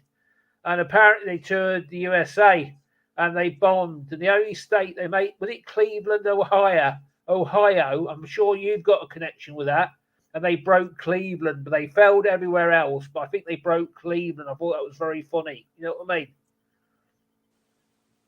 Isn't it strange how life goes? Apparently the people in Cleveland liked them, but nobody else did. You know what I mean? Well, that's the same with Rush. Rush broke. Yeah. That was their main. That was their last concert too. I think was in Cleveland because they broke there. Yeah. Oh, here we go. When Halford toured with Deep Purple, he let Deep Purple headline. He said he liked the early shows at his current age. Yeah. Oh, that's yeah. Well, yeah. If you're the early band, you can get to bed at a reasonable hour instead of 2, 3, 4. Yeah, that's a good point. Yeah, that's a tough one too. If it's Deep Purple and Judas Priest, but that's a neat comment. I never knew that. Yeah. Yeah. Oh, here we go. If we're talking 84, it would be easy, but 79. So 84, he would pick UFO. Yeah. But earlier he would take us. Oh, who was big in Cleveland? Oh, sorry. Sorry about that. Yeah. Sorry, my finger's better tonight. Yeah, no, that's great comments. What we were talking about, Aaron. Oh, yeah. I'm a big Alex Harvey band, and they were in the 70s. He died in 1980, I believe. And I read a book, and they were talking about Alex Harvey when they hit America. They were quite big over here, but they toured America, and they couldn't, for some reason, gel. And they made it in one place, and that was Cleveland, Ohio, or somewhere. And I think it's sort of a nice story, and it wasn't a waste of time. At least they were famous in one place in America. I know it's very, very hard for British acts in the 70s and 80s to break the States, but you had to do a lot of touring in them days. It was a different ball game it is now. But yeah, it was a book I was reading about Alex Harvey Band. It was just nice, you do all that touring and you're famous somewhere. You know what I mean? Just like a little poetic story, poetic justice type story. And then I just added that Rush broke in Cleveland, the first American, Canada's small, but Rush broke in Cleveland. Right, yeah. Probably after this show. This is 1970. Oh no, this is 76, live in New Jersey. Yeah. Yeah, that's why I said, Aaron, because I knew you had a connection with the place, mate. And I thought it'd be something great to say. Yeah, in the import racks, that was always depressing. All these great albums are always the imports, and they were always like from the UK. It was double the price. But I read because I'm a big fan of Alex Harvey because he did some good stuff beyond the lighting stage. Yeah, wow. Hang on, sorry, Greg. Yeah, no, I'm just you just slap me. Give me a slap, mate. I'm slagging here. No, keep commenting on his. I think it's fantastic that Metal Theologians. Yeah, me too. Commenting that. I don't care if it railroads. If it railroads. Right. I can have a glass of vodka while you're showing that. Yeah. There you go. Half a pint of vodka. Look, going down. Wow. Yeah, I abstained from Rush tonight. I knew you'd show some Rush. Now, this picture, I don't know if this is the actual picture, but on, the Rainbow's Long Live Rock and Roll. Yeah. They've been $68 everywhere else I've lived. Oh, so Cleveland, they doubled the prices. Geez. But anyway, you know what else was big in Cleveland? You know where else? Oh, Artful Dodger. I've heard that. Artful Dodger, wow. Wasn't he kind of more of a live show kind of guy? Like he had a funny live show or some weird stuff? I don't know. I don't know. Do you know much about it, Steve? No, never heard of it. Artful Dodger. That's neat. It's an American band. You're all making me blush. Oh, jeez. Our eye level. You should put that bar on top because that's. Yeah, I can't, mate. Smarten up and think about it. Well. Because when we've got guys like that involved. Yeah. But I was going to say about this, the album cover. When you open it up for Rainbow's Long Live Rock and Roll, it shows a crowd. Yeah. Crowd with a big banner saying Long Live Rock and Roll. They apparently stole that from a Rush show, but they superimposed Long Live Rock and Roll over Rush. So I'm just wondering if that's the actual same photo, but I don't know. But who knows? Never know. Yeah, I abstained from Rush tonight because I knew there'd be some Rush from you. Yeah, especially early Rush. Yeah. Anyway, you can show another one now. Then I'm just having a look. Oh yeah, I've got to show this guy. Very big influence on my young rock life. Young kid. Mr. Bean. Mr. Bean. No, keep going. Come from America. Vincent Vernier. That's his real name. Oh, Alice Cooper. Yeah, Shock Rock at his best. There's been imitators, but he seems to do it the best. I've got several of his CDs, but I pulled this one out. I'm just trying to think what show this was. It's got all my favourite songs. And what year was it? It was either Thrash or the one after. But my favourite one of his is Cold Ethel, but that ain't on here, I don't think. But yeah, he's just a killer act. You've got to love Alice. I went to a hockey game the other day, and the usher, I played hockey with him years ago. Yeah. Started talking, and now he does teardowns at concerts. And Alice Cooper, he said he got to meet him and talk to him for a few minutes, and he said he was super nice, really nice guy. Yeah. Well, I thought it wouldn't be a rock show if I never showed any Alice Cooper, but he was instrumental because I remember I used to listen to Schools Out on the radio when I was very little. Underneath the bedclothes, and he's a very big influence on me. But yeah, I mean, I love Alice. I like Cold Ethel's got to be my favourite song of his. But he does some good stuff. I mean, who hasn't? He's done some stuff that's not so good. But I think his new album's more rocky than the previous ones. I mean, everybody does good stuff. Everybody does bad stuff. You know what I mean? You can't do good stuff all the time. You make these career choices. But yeah, when it comes to shock rock, I mean, there's a lot of imitators, but he's the best, what he does. And he's just fantastic. He's had some good guitarists as well. I mean, his lineup at the moment is pretty good. But yeah, it's just a class act. I'm just having a look on this, actually. Yeah, it's round about Thrash or the next album after that. But I've just learned, I don't know if you're familiar with Welcome to My Nightmare, the album. I never got into it. Everybody, all the high school kids when I was in high school, a lot of Yeah, them. well, I actually sussed out what it meant, I, and it sort of hit me like what he was doing. And it's strange because he sort of tried to drive you insane on the first half. Then it's the product of the insanity on the second half. It sort of clicked what the album was about. Because Welcome to My Nightmare is very stringy. And you think, hang on, this is a rock album. Why is it all stringy?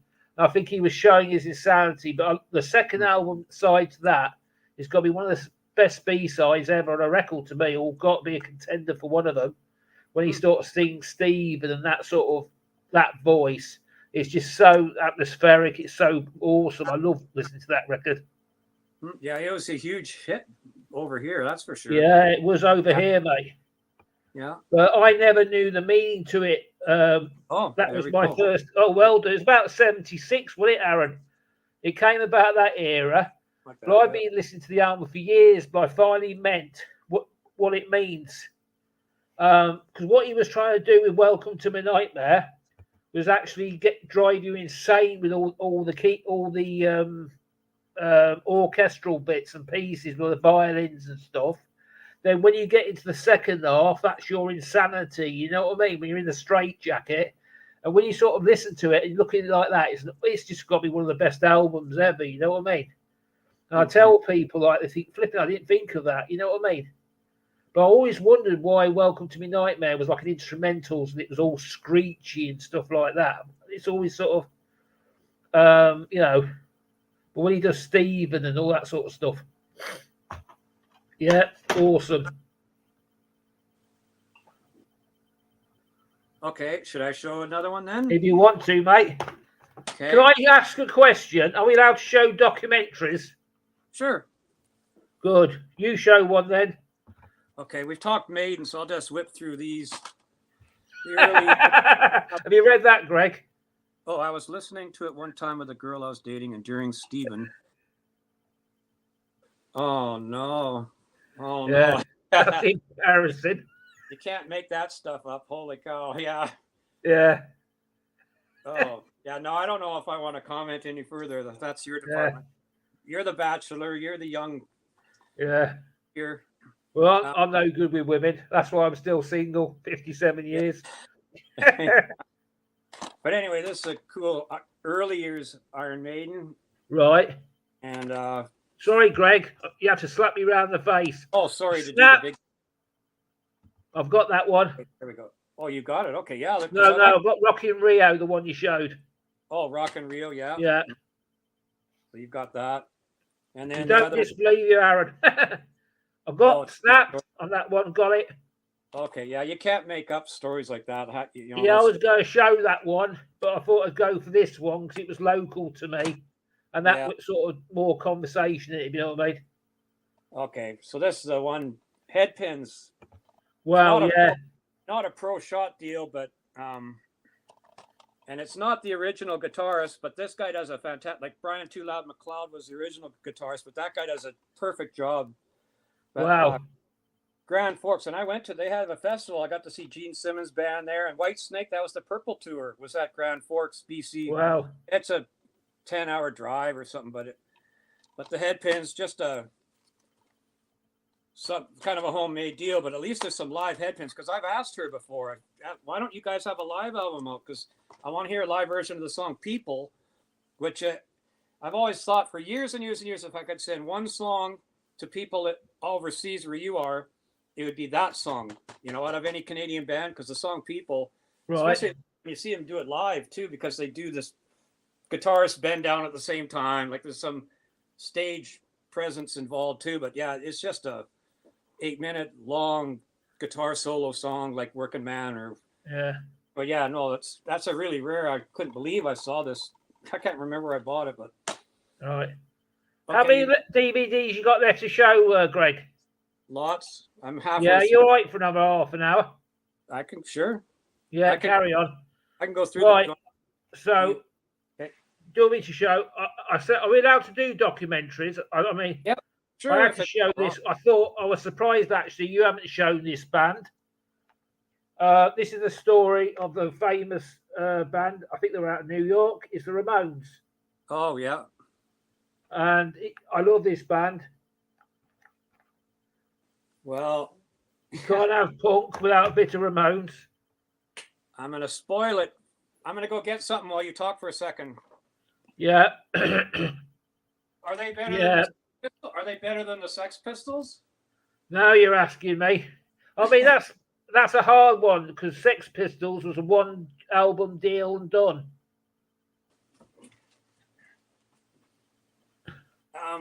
But you're talking Ramones today. Yeah. I just a bunch of stuff at a record store for this. I'm sending this to you. Well, this bag, but this is when Joey Ramone went solo right near the end of the career. He had a solo band. These guys were the backup band. The Huntingtons backed them up as the music rings a bell.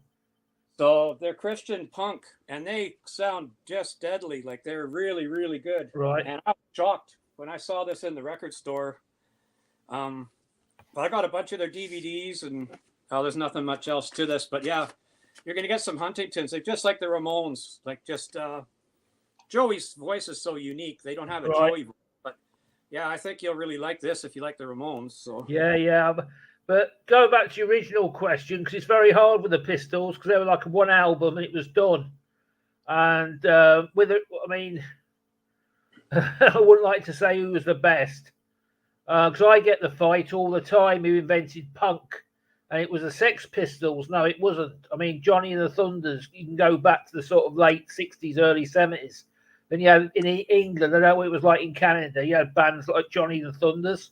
And then you had the Pistols. And I mean, I've got the Great Rock and Roll Swindle. I don't know if you've heard of that album. Yeah, I've heard of it. Yeah, I've got it on. I bought the original album.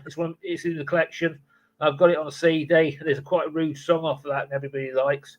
They're all still going, but it's got Sid Vicious's "My Way" as well, which was a classic at the time. No, but but say who's the best out of the Ramones?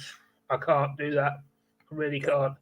That YouTube that I sent you, the 20-minute YouTube where it's just all you had to type was Joey Ramone or Marky Ramone and Johnny Rotten. But anyway, they discussed that topic about where punk started. So. Yeah, well, I mean, I read it a bit. I knew. I think it was Johnny and the Thunders in the UK. It had been well before the Pistols, and I know, I mean, they were good. They were iconic. I remember I was at school at the time. I was 11, and I was 11. I remember all the Pistol stuff because they were in the front, the front page of the news over here a lot. And I remember Sid Vicious as well, and 79. And coming from where I come from, I've heard about people. I'm not going to go on to it here because it could get me to serious trouble. But I heard about Sid Vicious. I've heard a lot of stories about him. You know what I mean? Mm-hmm. But it was sort of a band I was sort of brought up with. But I couldn't possibly say who was better. What do you think, Aaron, if you're still here, mate? Ramones or Pistols? You decide. We need a tiebreaker. Yeah, we've got a tiebreaker. Yeah, we got a tie-breaking situation of. Okay, in the interest of time, I'll show one here because I wanted to make sure this one gets shown. But okie dokie.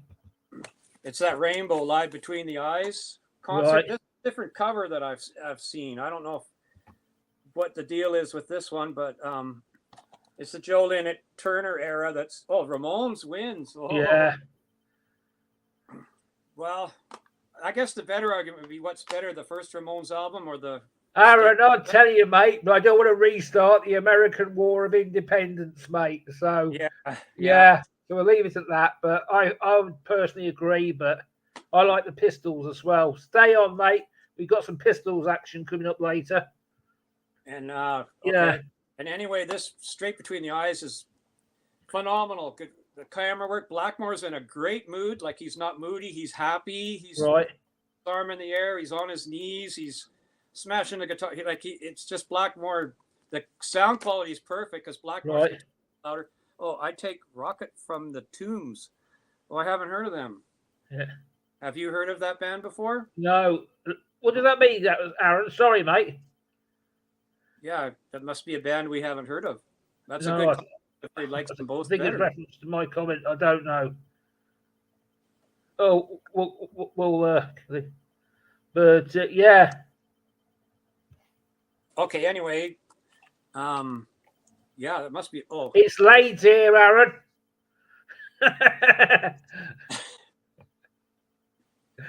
but here's Bright rainbow. Oh, that must be the iconic pose with Doogie White. Look.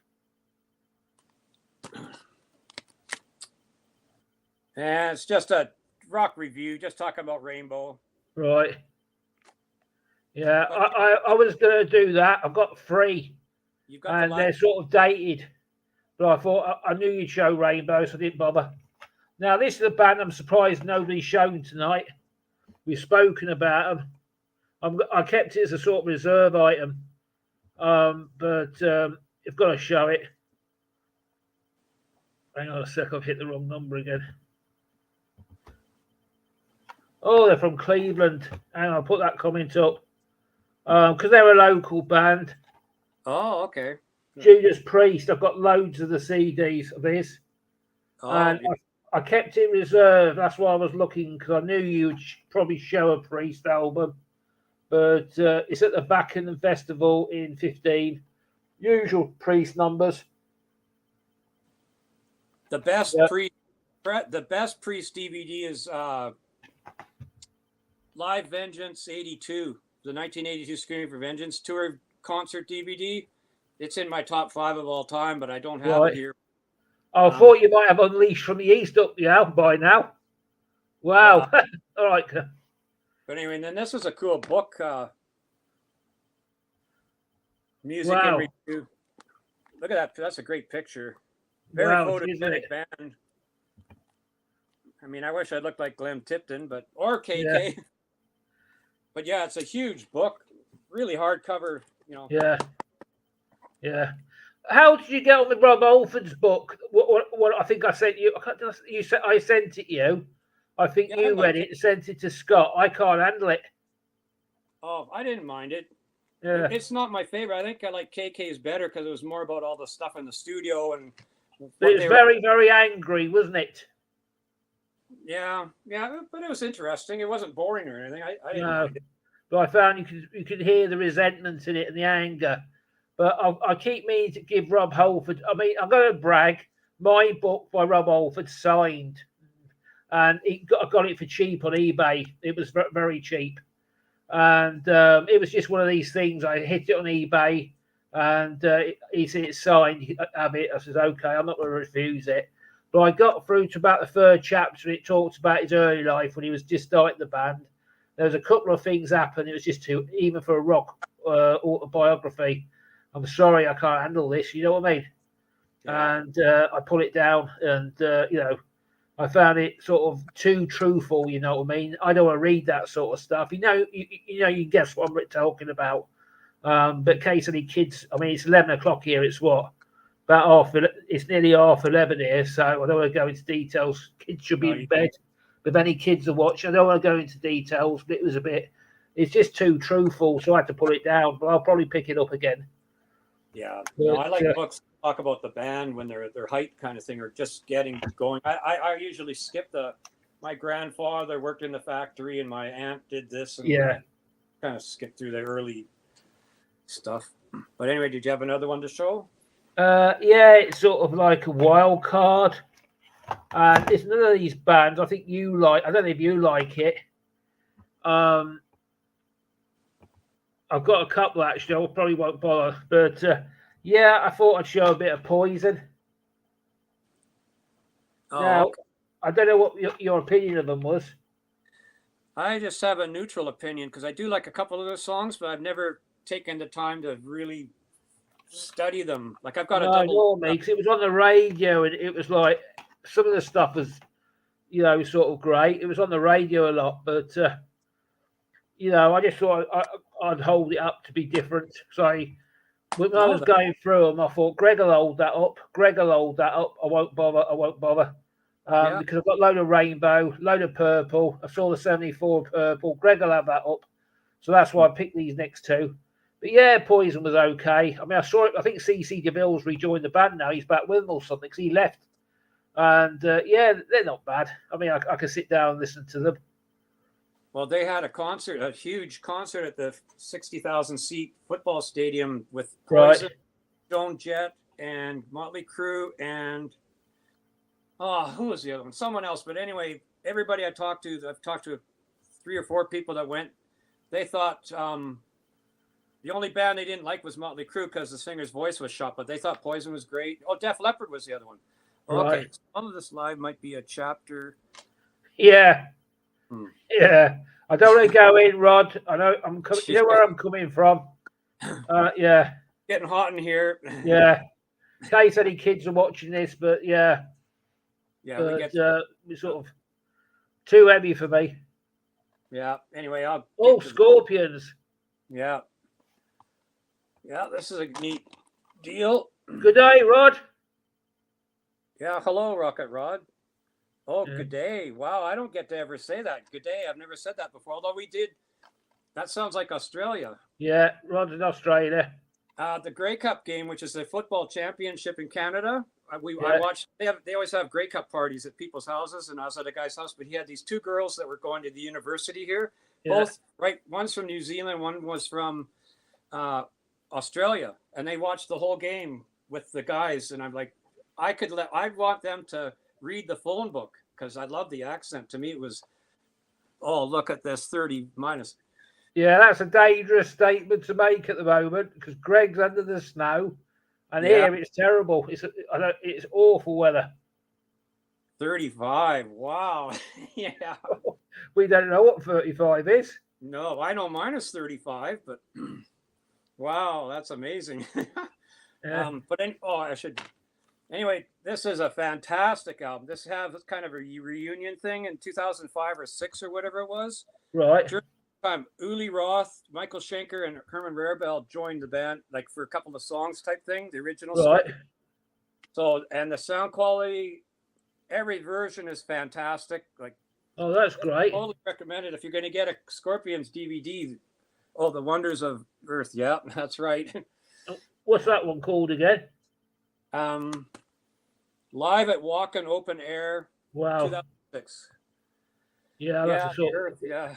Yeah. Looks amazing, doesn't it? Yeah. And thanks for posting the comments. I love the comments. So thanks. Because I don't get them. I only get them when you No, post. I can post. Scott told me how to do it the other night, so I can do comments. I'm a jack of all trades now. I'm learning. And I'm the jackass, so that works out perfect. In my defence, though, I had burnt my finger. It wasn't working properly last night, so I burnt it cooking my tea, and that's why I was a bit slow with you and Scott last night. But it was all right now today. It's back to its normal best. Yeah. Okay, and you're going to show another one now? Right, I've left this one a bit. A bit of AC/DC. Okay. Well, now, this one's a funny one. And I thought I'd show this. I had a feeling you'd be showing AC/DC. This is a live at Donington. Brian Johnson era. And Chris Slade was on drums. And had Malcolm Young and Cliff Williams line up. Yeah, it's a pretty good set. Really good. Mm-hmm. Yeah. And you get Angus on the drums. And nice little booklet action you can actually read. I mean, King Scott Waters, he's the king of the booklet. Oh, for sure. Yeah. You can actually see him. This lot, you can't see it. But yeah, it's a decent record. Yeah. I've got about another 6 AC/DCs. I can't remember how I got hold of them. But I thought Greg might show some AC/DC, so I thought I'd sort of show that one just to keep it sort of separate. But yeah, it's a good gig. But yeah, it's a funny story about Donington. I actually live in Donington, not Donington, where the heavy metal is, but Donington in somewhere else, yeah? And you get cars of people used to turn up. And obviously they've had a few beers or a few bits of other pieces. Yeah, nor me, Rod. And it's quite a funny story. And they used to come up and say, we're off to Donington, where's the heavy metal festival? And we used to turn around and say, oh, about 150 miles that way, mate. You're in the wrong area. No. Yeah. Horrible. Yeah, I actually live in Donington. There's 2 Doningtons in the UK. And I actually live at one of them. It's about 150 miles away from where the heavy metal festival is. And it was so funny. We had that one guy, he's turned up at the police station. And, cheers, Steve. Thanks a lot, mate, for watching. If you want to come on sometime when you're available, give us a shout or give Greg a shout. We'll accommodate you, mate. Same with you, Rod, and same Aaron. We could do with some company. And we need, as long as you don't take life seriously with our IQs, we could do with some good debate and good laugh. The truth, man. Yeah. I mean, as I say, that's it. Bottom feeders. Well, yeah. But anyway, go back to the ACDC, because I live in this area. It was quite funny. It's not what they call an unmanned cop shop. But in the old days, it used to be manned. You can imagine these kids turning up, the smell of marijuana coming out the blooming car, but not realising they're outside a cop shop. And like, where's Donington, man? We need to go to Donington. There's 150 miles that way. We don't get the cuffs on. And I thought it was a funny story. And that's why I wanted to show that CD. You know what I mean? Yeah. I thought it'd make people smile. So, yeah. Okay. Since Metal Theologian is a new wave of British heavy metal guy, this is a must-have. I don't know much about Tank, and I only have 1 or 2 studio albums. But I saw them. 2 of us. Pardon? Yeah, but I saw them at Sweden Rock, and they were fantastic. But he is just unbelievably high. Doogie White's the singer on this of Richie Blackmore's Rainbow fame, but it's in a small little club. It seems like 100 people are there, but the guitar tone is second to none for for Chunk. And it's just, I can't believe how good this is. Actually, I haven't watched this in a long time, so I'm due. But the first 2 Tanks, yeah. I've got a feeling I've got one in the collection as well, Aaron. But yeah, if you ever see this for cheap or whatever, or even on YouTube, I'm pretty sure it's on. But will do. Whereabouts was it done? Where? So I've got a feeling one of them was done in the UK, in Walsall somewhere on DVD. Somewhere near me. Or Staffordshire. Warsaw, wherever. Yeah, that's near. That's about 40 miles away. Oh, you're kidding. The something club, Isabel Club. I can't remember. I can't see it. Yeah, I'm sure that's about 40 miles away. It's just a little.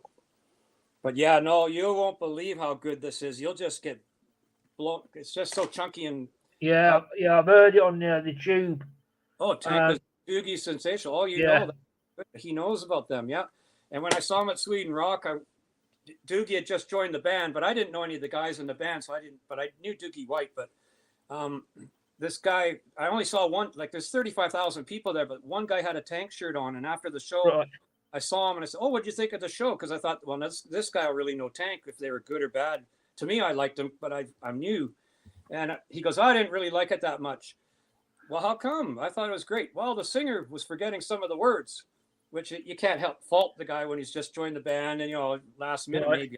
But he sounded excellent. Like, Tank with Doogie is sensational. Yeah, about 85%.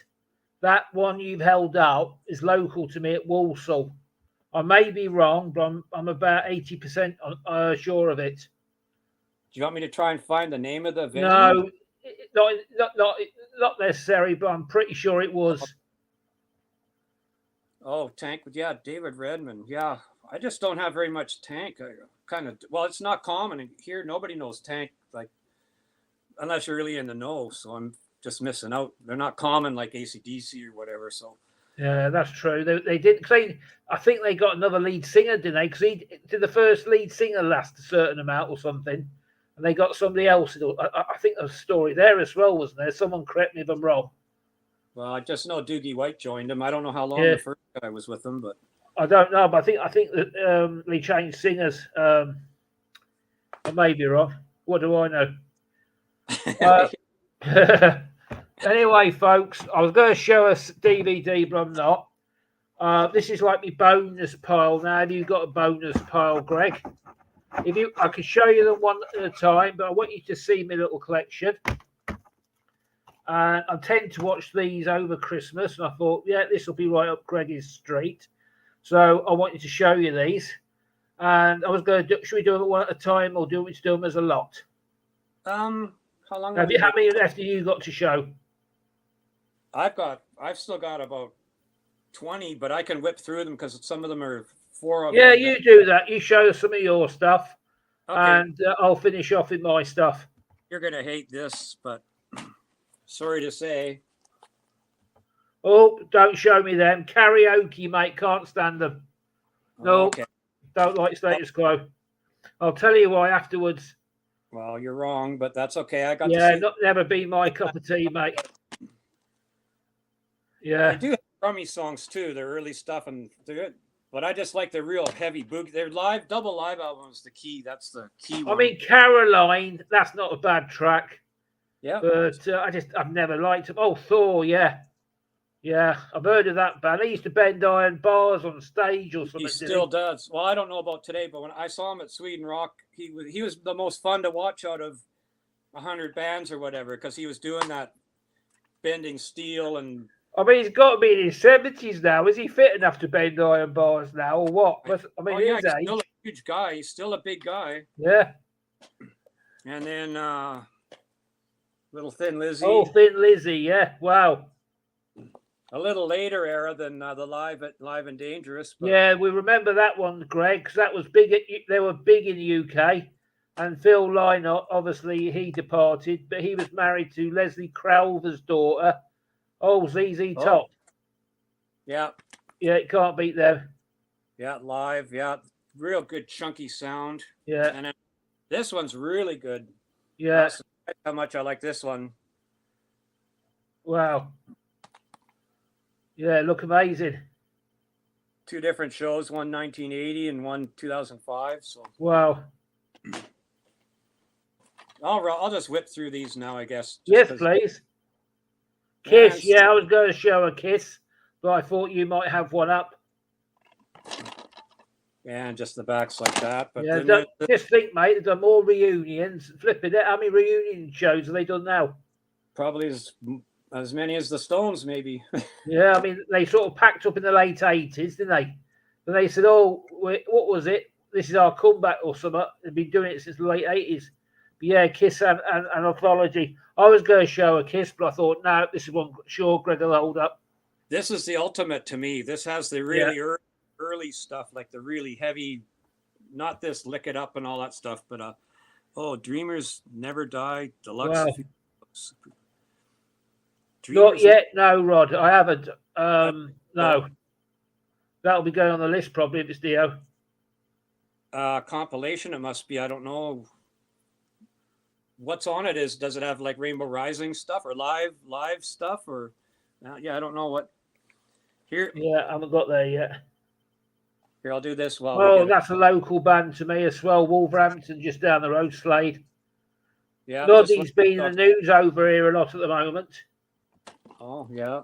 He's got cancer. He's just recovered from cancer. Wow. Yeah. And I just showed those. Did I? It's a documentary. The Slade one is a documentary. Yeah. No. Rod was saying that Dio was a documentary. Oh, is that famous? Do yourselves a favor. It's a Deco. Oh, documentary. Oh, okay. No, I might have it actually. I don't yeah, know. I'll have a look, but it might be out there, but I haven't at the moment. I know with Dio, he's bought a lot of stuff out just recently, live albums and that stuff. But I haven't look at them either. Oh, that's all right. I'll have to have a look at that, Rod. That's really big talk. That's talked about big time around here. I've read, and yeah, I want to see that for sure. I wish it would be at the movie theater. So I don't know if there's much. It's on YouTube. Yeah. Oh wow. We'll have to check it out. Yeah, no, I will for sure. Do you want me to just? Got about. Oh, Aaron Music, Slade, yeah. Oh, well, I used to play Sladist so much. Oh, really? Oh, wow. Is Sladist a better album than Slade? Slade, Slayed with the question mark? That's the big question to me. That Sladist and those two were the big albums back when I was young. But I like Slade a bit better. But I don't know. Wow. Leonard Skinner, yeah, I knew some of that would come up as well. Yeah. Freebird, yeah. They're huge, aren't they, in America? Massive band. Oh, yeah, in America, yeah. And then here's a Motorhead. I think this is live in Toronto, maybe? Gee whiz. Yeah. But anyway, it's kind of a cool Motorhead. Wow. And a documentary. Oh, I think so, but it's a singles comp. Oh, do you want a story? Sorry, just held up Motorhead. Yeah. Lemmy used to, because I don't know if you know, but you know Ozzy used to live down the road from me at Butt Lane. It's quite a famous address. It's about 20 miles away. And Lemmy used to visit him because one of the Judas Priest lads lived down there back in the day. And Lemmy, someone told me, used to walk around our shopping centre in his hat and sort of like that because they just built it, in the 80s. And he used to go around. And when I was in the pub once, this guy said, yeah. He said, I know who Lemmy is. He said he used to walk around our shopping centre, apparently. Oh, wow. But Ozzy used to live at Butt Lane. That was quite a famous address. And there's a famous pub there. I can't remember what it's called. It's got a funny name like the Axe or something. It's no longer there.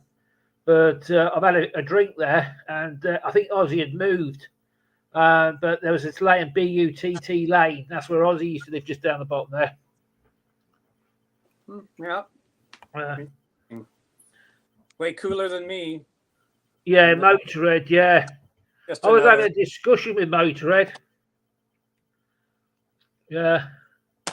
He wrote really deep lyrics, didn't he, Lemmy? Yeah, some I don't care for, but he did. He wasn't boring. He wasn't just your generic get down, backseat baby kind of thing. He wrote for Girls' School and Ozzy Osbourne as well, didn't he? Yeah, he went with Girls' School. Yeah, I actually had that. I don't know where it went. I think he was going out with a member of Girls' School at the time, the late 70s. But I know he wrote, I don't want to change the world. I don't want it to change it. For me, that was I think he, did that. Yeah, but Motorhead with Girls' School is phenomenal. Head Girl or whatever. Yeah. Oh, Nazareth, yeah. Any Levy documentary. Yeah, he led an interesting life. Wow. But this is early Nazareth, and then you've got the later new guitar guy. But, oh, sorry, Greg. Hang on, mate. I'm slacking again. That's okay. And sorry, mate. Keep going. I showed that. Now we go for more unknown band, but I think these guys are from Australia. Pegasus. Rocket Rod might even Rod will know that. I've heard of them. They're refreshing, just traditional heavy metal, like just simple, like almost like Manowar. Not that I like all Manowar, but sometimes Manowar really hits the 10 out of 10, just a simple, straight ahead heavy metal. So yeah, this is a live album. Yeah, so no, you might not have heard of Pegasus before, but they're rings a bell. I think they are Australian, but I don't want to stick my neck out on the subject. And the only kind of Queen I like is early Queen, and I still have to get through the garbage. But seen Pegasus a few times, power metal. Oh, he's seen Pegasus. Yeah, I think they're Australian band, aren't they, Rod? I'm sure they are. Wow. Yeah. That's unreal. That's very exotic to me because I'm halfway around the world. But funny to him, it's just a regular hometown band, but not to us. Yeah. And that's all mine. That's all the DVD. Wow. Well, all mine are a big pile on the floor, and the Rainbow, Deep Purple, and all the stuff I knew you'd hold up. I thought, nah, I won't show that because I know Greg's going to hold it up.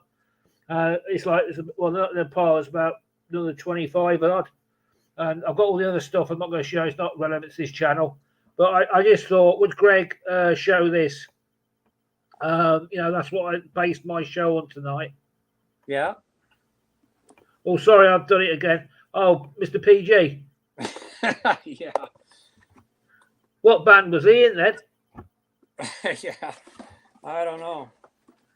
But yeah, if you want a pair of Mr. PG socks and. Oh, fair play. Anyway, Australian Greg. I knew they were.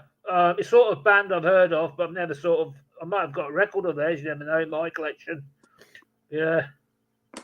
Hey, Rod, how do you think of... Oh, what's that girl band I like? I've just forgotten. I'll think of it in a minute. The other one I like. Amel and the Sniffers from Australia. What do you think, mate? Rubbish or good? Just wanted to hear your opinion on them. Amel and the Sniffers, I think they're called. I think they're legit. I think they're good. I enjoy them. They're out of Australia. And Airborne is the other one I was going to ask him about. He cares about Airborne, which of course I'm sure he does, because Airborne's, I've seen him a few times, and it's like watching AC/DC in 1977. Yeah, they were here. Maybe, I'm sure they were. Oh, never heard of them. Yeah, they're sort of a band. I like them. I mean, they've got like a mixed thing, but I haven't stopped listening to them. And I've got I absolutely love that sort of style of music. And they're out of Australia. And just in case you've heard of them, they're worth checking out. It's a female-fronted band. I think it's a 4-piece, but they're just definitely, if you like that sort of stuff, it's definitely worth checking out. I just wondered if you heard of them. But he's heard of Airborne. I'm sure he's heard of Airborne. Airborne, he must have heard of. Yeah, they were performing here. I don't know when. They were at KK Downing because he's got a concert hall down the road now in Wolverhampton. That's where all the big gigs. Well, Schenker's there, and I'm sure Airborne have played there. Airborne. Yeah, exactly. But that's a good thing to me. I like that. Yeah, they're exactly like AC/DC clones, but that's good. It's like, need some more vodka. Yeah. This vodka's amazing. I've been drinking it all night. I'm still sober. I'm going to take it back. Yeah. What happened? I don't know how you're out of control already. But if you stuck an ice cube in there, you'll probably just ruin the whole show. So I thought that as well. Yeah, I'll save my last 5 because I want you to see them. This is a recent. I bought it last week because we were talking about the Pistols, and I thought that's how I want to end the show. I've accumulated because obviously they're a local band who are from London, which I was born not far away from. I wanted to show you a little collection I've sort of built up of Sex Pistols stuff. The first one, I've not watched it yet because I've only had it a couple of days. The reason why I want to watch them over on Christmas Day, this is going my Christmas Day, is the film Sid and Nancy. Now, I know Gary Oldman played Sid, but I don't know who played Nancy. I think I've seen it a long time ago. Yeah, it's an old film. It's been out 20, 25 years. Mm-hmm. This is the seminal Sex Pistols DVD. The Filth and the Fury. Oh, yeah, I've seen that. I've never watched it. I know that name, but I don't know. Yeah, it's like a documentary. If you're a Pistols fan, you've got to have this. Oh, okay. This one you'll know. Oh, yeah, I've got that one. Yeah, I did. I don't know why it's not out here, but yeah, I did have it at one point. Britain, 1976. Is that a concert? Isn't that the documentary, just how they made the album? I don't know. Hang on a sec. I'm just having a look. It's got all the cuts. No, it's a documentary, I think. It's got all interviews. Yeah, the making. Yeah. Yeah, no, that's really good. Yeah. Yeah, Rod, I'm a metalhead, like also a punk rocker in a way. But when it comes to, because Pistols were like a part of my childhood growing up in where I grew up in, I grew up in the East End of London, mate. And we lived in Lincolnshire and I was born in Reading, but I actually grew up in London. And that's why I've got affinity to the bands like the Pistols and the Clash and the Damned and stuff like that. And I like Scar. Is another band, cheers, mate. Another band was Black Bad Manners as well. Aaron's probably heard of them. And I grew up with that kind of music. And the Pistols were a big deal. I mean, they only ever made one album. And they weren't supposed to be like that way, but it just happened. Because when the Pistols started, it was never just to be a one album deal. It was supposed to last a long, long time. But unfortunately, it didn't. Oh, Greg, can I cheat? Well, I guess it's your show. I'm just the flunky around here. I didn't know I had these. Well, I pulled these. I didn't know I had these. Maybe Rocket Rod doesn't want to see them. Rainbow, 1975 to 79, Mm-hmm. and 79 to 97. Inside Rainbow. Have you got these? I thought I thought I did. I didn't know they were here. Yeah, no. Aaron's heard of them. Someone knows what I'm talking about, Greg. Yeah. What's that? Pardon? Oh yeah, Bad Manners are on tour at the moment. Poor Buster's put all his weight back on. He's a big fella, and he became a slim fella. Now he's a big fella again. I haven't heard of them. Yeah, they're a sort of a ska band. Oh, ska. 70, yeah. No. No. That's like the shit word to me. Yeah. But no, I'm sorry about that. But I thought these were on the floor over there. They've suddenly materialised there. Now that happened, I don't know. But yeah, because I knew you'd show Rainbow. Yeah. And I showed these, and they sort of, shall we say, they've just materialised in front of me. We don't know how. Well, I have a question for Metal Theologian. He doesn't like the ska thing. Yeah, Aaron, a lot of the bands like Madness, Bad Manners, the Specials were Coventry, which is about not far away, because obviously one of them has just died, the lead singer, but a lot of the ska bands are still about. I was going to ask Metal Theologian and Rocket Rod, what's Rainbow's best album? What do you think's Rainbow's best album? Since it's your show, I may as well ask you too. What's Rainbow's best album? I like the first one. Is it the first one, did you say? Rainbow Rising? Was it the first one? Rising's the second one. What was the first one? The first one was just Richie Blackmore's Rainbow with a cat, like a blue cover. Because Aaron says Rising. Oh, Rising? Okay, that's... Yeah, I'd say Rising. I'd probably go with that. The first and second one. It's like Get Graham Bonnet one. I don't like. No. Yeah. I don't voice like, I don't know. He's funny though. I like his interviews. He's a really neat character. But yeah, Rising for sure for me. But the first album, they have great songs too. Oh, but I played the third one a lot. Oh yeah, well, Kill the King and Lady of the Lake is a real underdog song on there, and of course, Long May Rock and Roll is a 10 out of 10. Yeah. So yeah, that's great that you play, because just to hear Kill the King, that's one of the greatest songs in rock history. Yeah. Actually, a band came, they're from Edmonton. Well, that's 500 miles away. The little band, and I got to interview them on my radio show, just a little band. And then I went to see their show, and they said, "This is for Greg the Egg," and they started playing Kill the King live, and I went, "Oh, this is a dream come true."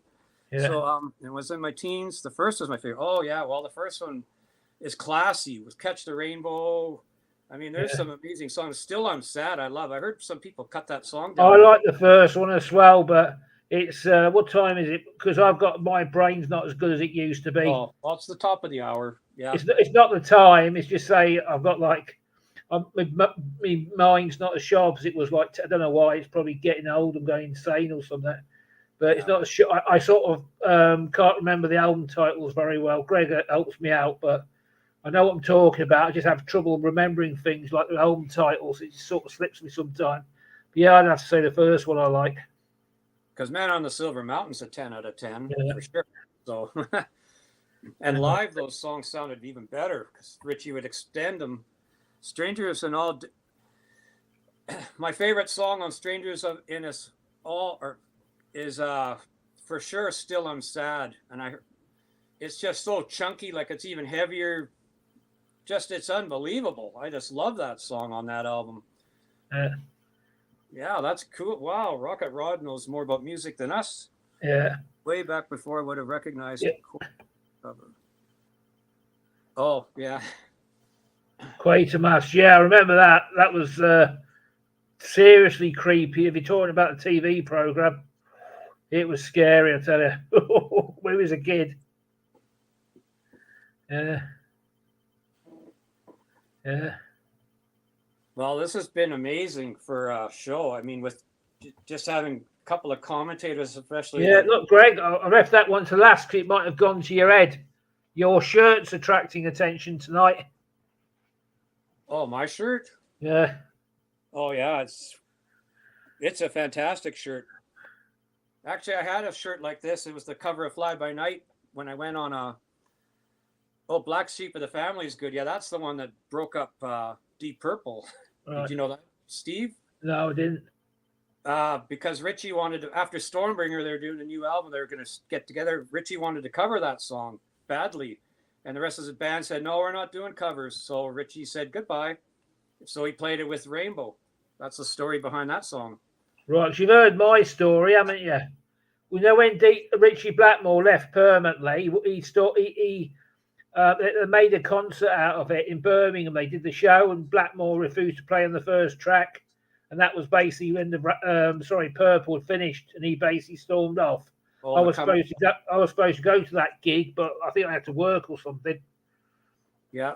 So you know about the Quartermass movie? Is that you guys on the same page there? Yeah, because when Aaron put Quatermass up, I thought the movie hit my head straight away because I said, "What? It was on over here," and it was seriously scary, and it was a good movie, but it's terrifying. It's one of these things that's scary. Oh. Hang on a sec. Yeah, this is the great Greg. Is it Greg the Egg? Yeah, it's Greg the Egg, I guess. Yeah, how did you get that name, Greg? Well, I just started doing a radio show here, and then I just thought I didn't want to say this is Greg on the radio. I just said, thanks for joining me, Greg the Egg here. And so that's just tried to make it catchy. Yeah. Yeah. But I like people, the lady at the license place or something, they'll say, oh, can you tell me your name? Oh, Greg, blah, blah, blah. Oh, is that Greg with 2 G's? I'll go, or is that with 2 G's? And I go, yeah. So right, Greg. That's 3. You were a good laugh. This is the truth. I was going down a straight and somebody mistook me for Meatloaf once. I said, get your eyes tested. I said, bloody hell, how can you mistake me for Meatloaf? And apparently they said, you looked a bit like Meatloaf. And I says, yeah, go to an optician and get your eyes sorted. You know, it's crazy. Well, I got told I looked like Dee Snider. So I went and I typed in ugliest frontman in rock history. And then there was one came up 20th worst looking frontman in history. Yeah. And Dee Snider was on there. So I just wrote back to the person. Yes, mate, Aaron. I remember that one. That was a scary one, wasn't it? We found that like Rocky thing at the end of the. Yeah, I think that was it. That was I think it was a black and white, if memory serves me right. And they found something at the bottom of the hole. Yeah, that's seriously terrifying. That is. Yeah, I know it. Yeah, I used to sneak down when I was a kid and watch Quatermass. I mean, it's old, but yeah. Oh, so D Schneider. But I start calling you D. No, thanks. No, I didn't. I'd rather. Why not Brad Pitt or somebody? Why does it have to be that? And you get Meatloaf. You should be some fancy movie star guy. Yeah, you sort of hold yourself in a similar way. Oh, okay. Yeah. Well, I'll see what I can do about the Dee Snider. Yeah. Well, he's on a mission now. Yeah. No, Aaron, we had teething problems doing this, and we had Scott Waters helped us out last night. We were offline, and because I say the first time we did it, we couldn't hear Greg, but Scott and myself we could be heard. Then we sorted it out; it all worked perfectly. So this is our first show tonight. But say it's going to be a regular show, 10 o'clock my time, 10 p.m. Greenwich Mean Time. I know what time. I think you're 5 hours behind us where you are. I may be wrong. It'd be 5 or 6. It's weird, that part of the country. But, yeah. Oh, look at Greg. See, we can be the worst show. Yeah, well, we are the worst show, mate. If we become the best show, we'll let standards slide. You know what I mean? Oh, yeah. Oh, I don't know him. Hopefully he's one of the top 10 hunks of Hollywood or something. Yeah, thanks, Aaron, to have you on, mate. And if you want to come on with us, hit me up on Facebook or hit me up through Scott, or you could get me. Yeah, thanks, Rod. And yeah, you're fine. I thought you was. I know where you live, Aaron, but I didn't want to say online. But yeah, I thought about that. Oh, thanks, Rod, for the call. We try our best to be funny. Say we're just like the bottom of the barrel, but the only difference between us, we know it, so we have a good laugh. We don't care. Yeah, just amazing. Yeah, I like the wig. I've got one of them, haven't I, Rod? I might put mine on next time. I want you to show the picture of you wearing the bikini again. Oh, I'll do that one day. That was a Photoshop job I did. That was the best. Yeah, I Photoshopped it for a laugh. Okay. Yeah, I'll show it one day. I haven't got it in hard cover. It's somewhere. But yeah, cheers, Aaron. You're welcome, mate.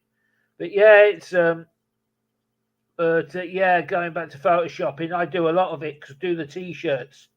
And unlike Scott, because I think he went to uni, like he said last night, I'm self-taught. And I used to do some funny things, like I do Star Wars characters and Photoshop people's faces on them, like, or stuff like that to learn it. You know what I mean? Some of the results are really funny. I've done Darth Vader one. I might show you that. He's got a peace sign on his helmet, a CND peace sign, and he's got a Sutton sweep on his shoulder. They're British puppets, children's puppets, and I put them on the shoulder. I'll send you that one too. That's quite funny, I've been told. Mm-hmm. It's like an Darth Vader thing, you know what I mean? He's wearing peace sign on all over the place and stuff. I was just messing about. That's all I do is I mess about with it at night. Mm-hmm. But say I'm not professional. I'm self-taught. Yeah. Yeah. Well, do you want to pack it in, or did I can't, Rod? For the simple reason, mate, is I can't get up where I'm sat. It's in the spare bedroom somewhere. I'll do it next week. I promise. I'll wear the wig. We've had a lot of work done in the flats. If you don't know what Grenfell Tower was, I'm not going into it. Google it. A big block of flats in London caught fire, basically. And it's been a nightmare here. I've had to get all the stuff out of my sheds. It's gone into the spare bedroom, and it's been piled high full of rubbish and all sorts of stuff. I've only just got it cleared out again. And I'll put the wig on next week. That's a promise. That's the only way I'm going to get some hair anyway. Yeah, thanks, Rod. Yeah, with Gene Simmons with makeup would be great. I'm not going that far. Yeah. No, not wearing makeup. Yeah. I'll go with just the wig, but I'm not wearing makeup. Yeah, because I'm from the Oxford Road, mate, and Reading, and I'll get some funny replies like, but should we wind this up now, Greg? Because it is 2 hours midnight here. Yeah, midnight there. Yeah, no, that was great. No, these guests. Thanks, Rod. They really added something because us just going. Yeah, back, you have, lads. They added. Hang on. Yeah, we've got it all. Thanks, Aaron. I think Steve's gone. Thanks, Rod, for making it a really great show. Yeah, thanks. If you want to join the chaos, 10 o'clock every Saturday night, you're guaranteed a laugh with us. Okay. Well, thanks for doing all this. You're doing all the work. So thanks for everything. It's really fun. Yeah. Oh, you've done all the work tonight. I didn't bring enough DVDs. I only bought 15. Oh, no, I don't. No, that's good. Yeah, because I thought you'd have all yours, and I thought I'm not going to bring this because Greg will show it. So that's why I picked what I did. Because I thought except for the two rainbow that suddenly appeared here, because I thought they were down there. But I thought if I show this, Greg will show this. I didn't do any. I've got some Rush somewhere. I thought leave that alone. I'll leave all the Deep Purple alone, all the Priest alone, all the other stuff alone. So I knew you represented it like. So I thought I'd do it that way, so we wouldn't be showing the same stuff. But yeah, we'll come up with a title of next show. If anyone wants to come and join us, contact me through Facebook or Greg. But Greg's not on Facebook. You can contact him through YouTube or just get a carrier pigeon and send it to one of us from wherever you are. It'll get to us. Maybe a bit knackered, but it'll get there. It'd have to be a snowbird. Yeah. It'll be a frozen pigeon. It'll be a freezer meal time he gets to your place. Mm-hmm. Okay, Greg. Should we wind it up, mate? Yep. I'll sign off then. Yep. Have a good one, folks. Thanks, lads. Thanks, everyone. Thank you, guys. Bye. Bye.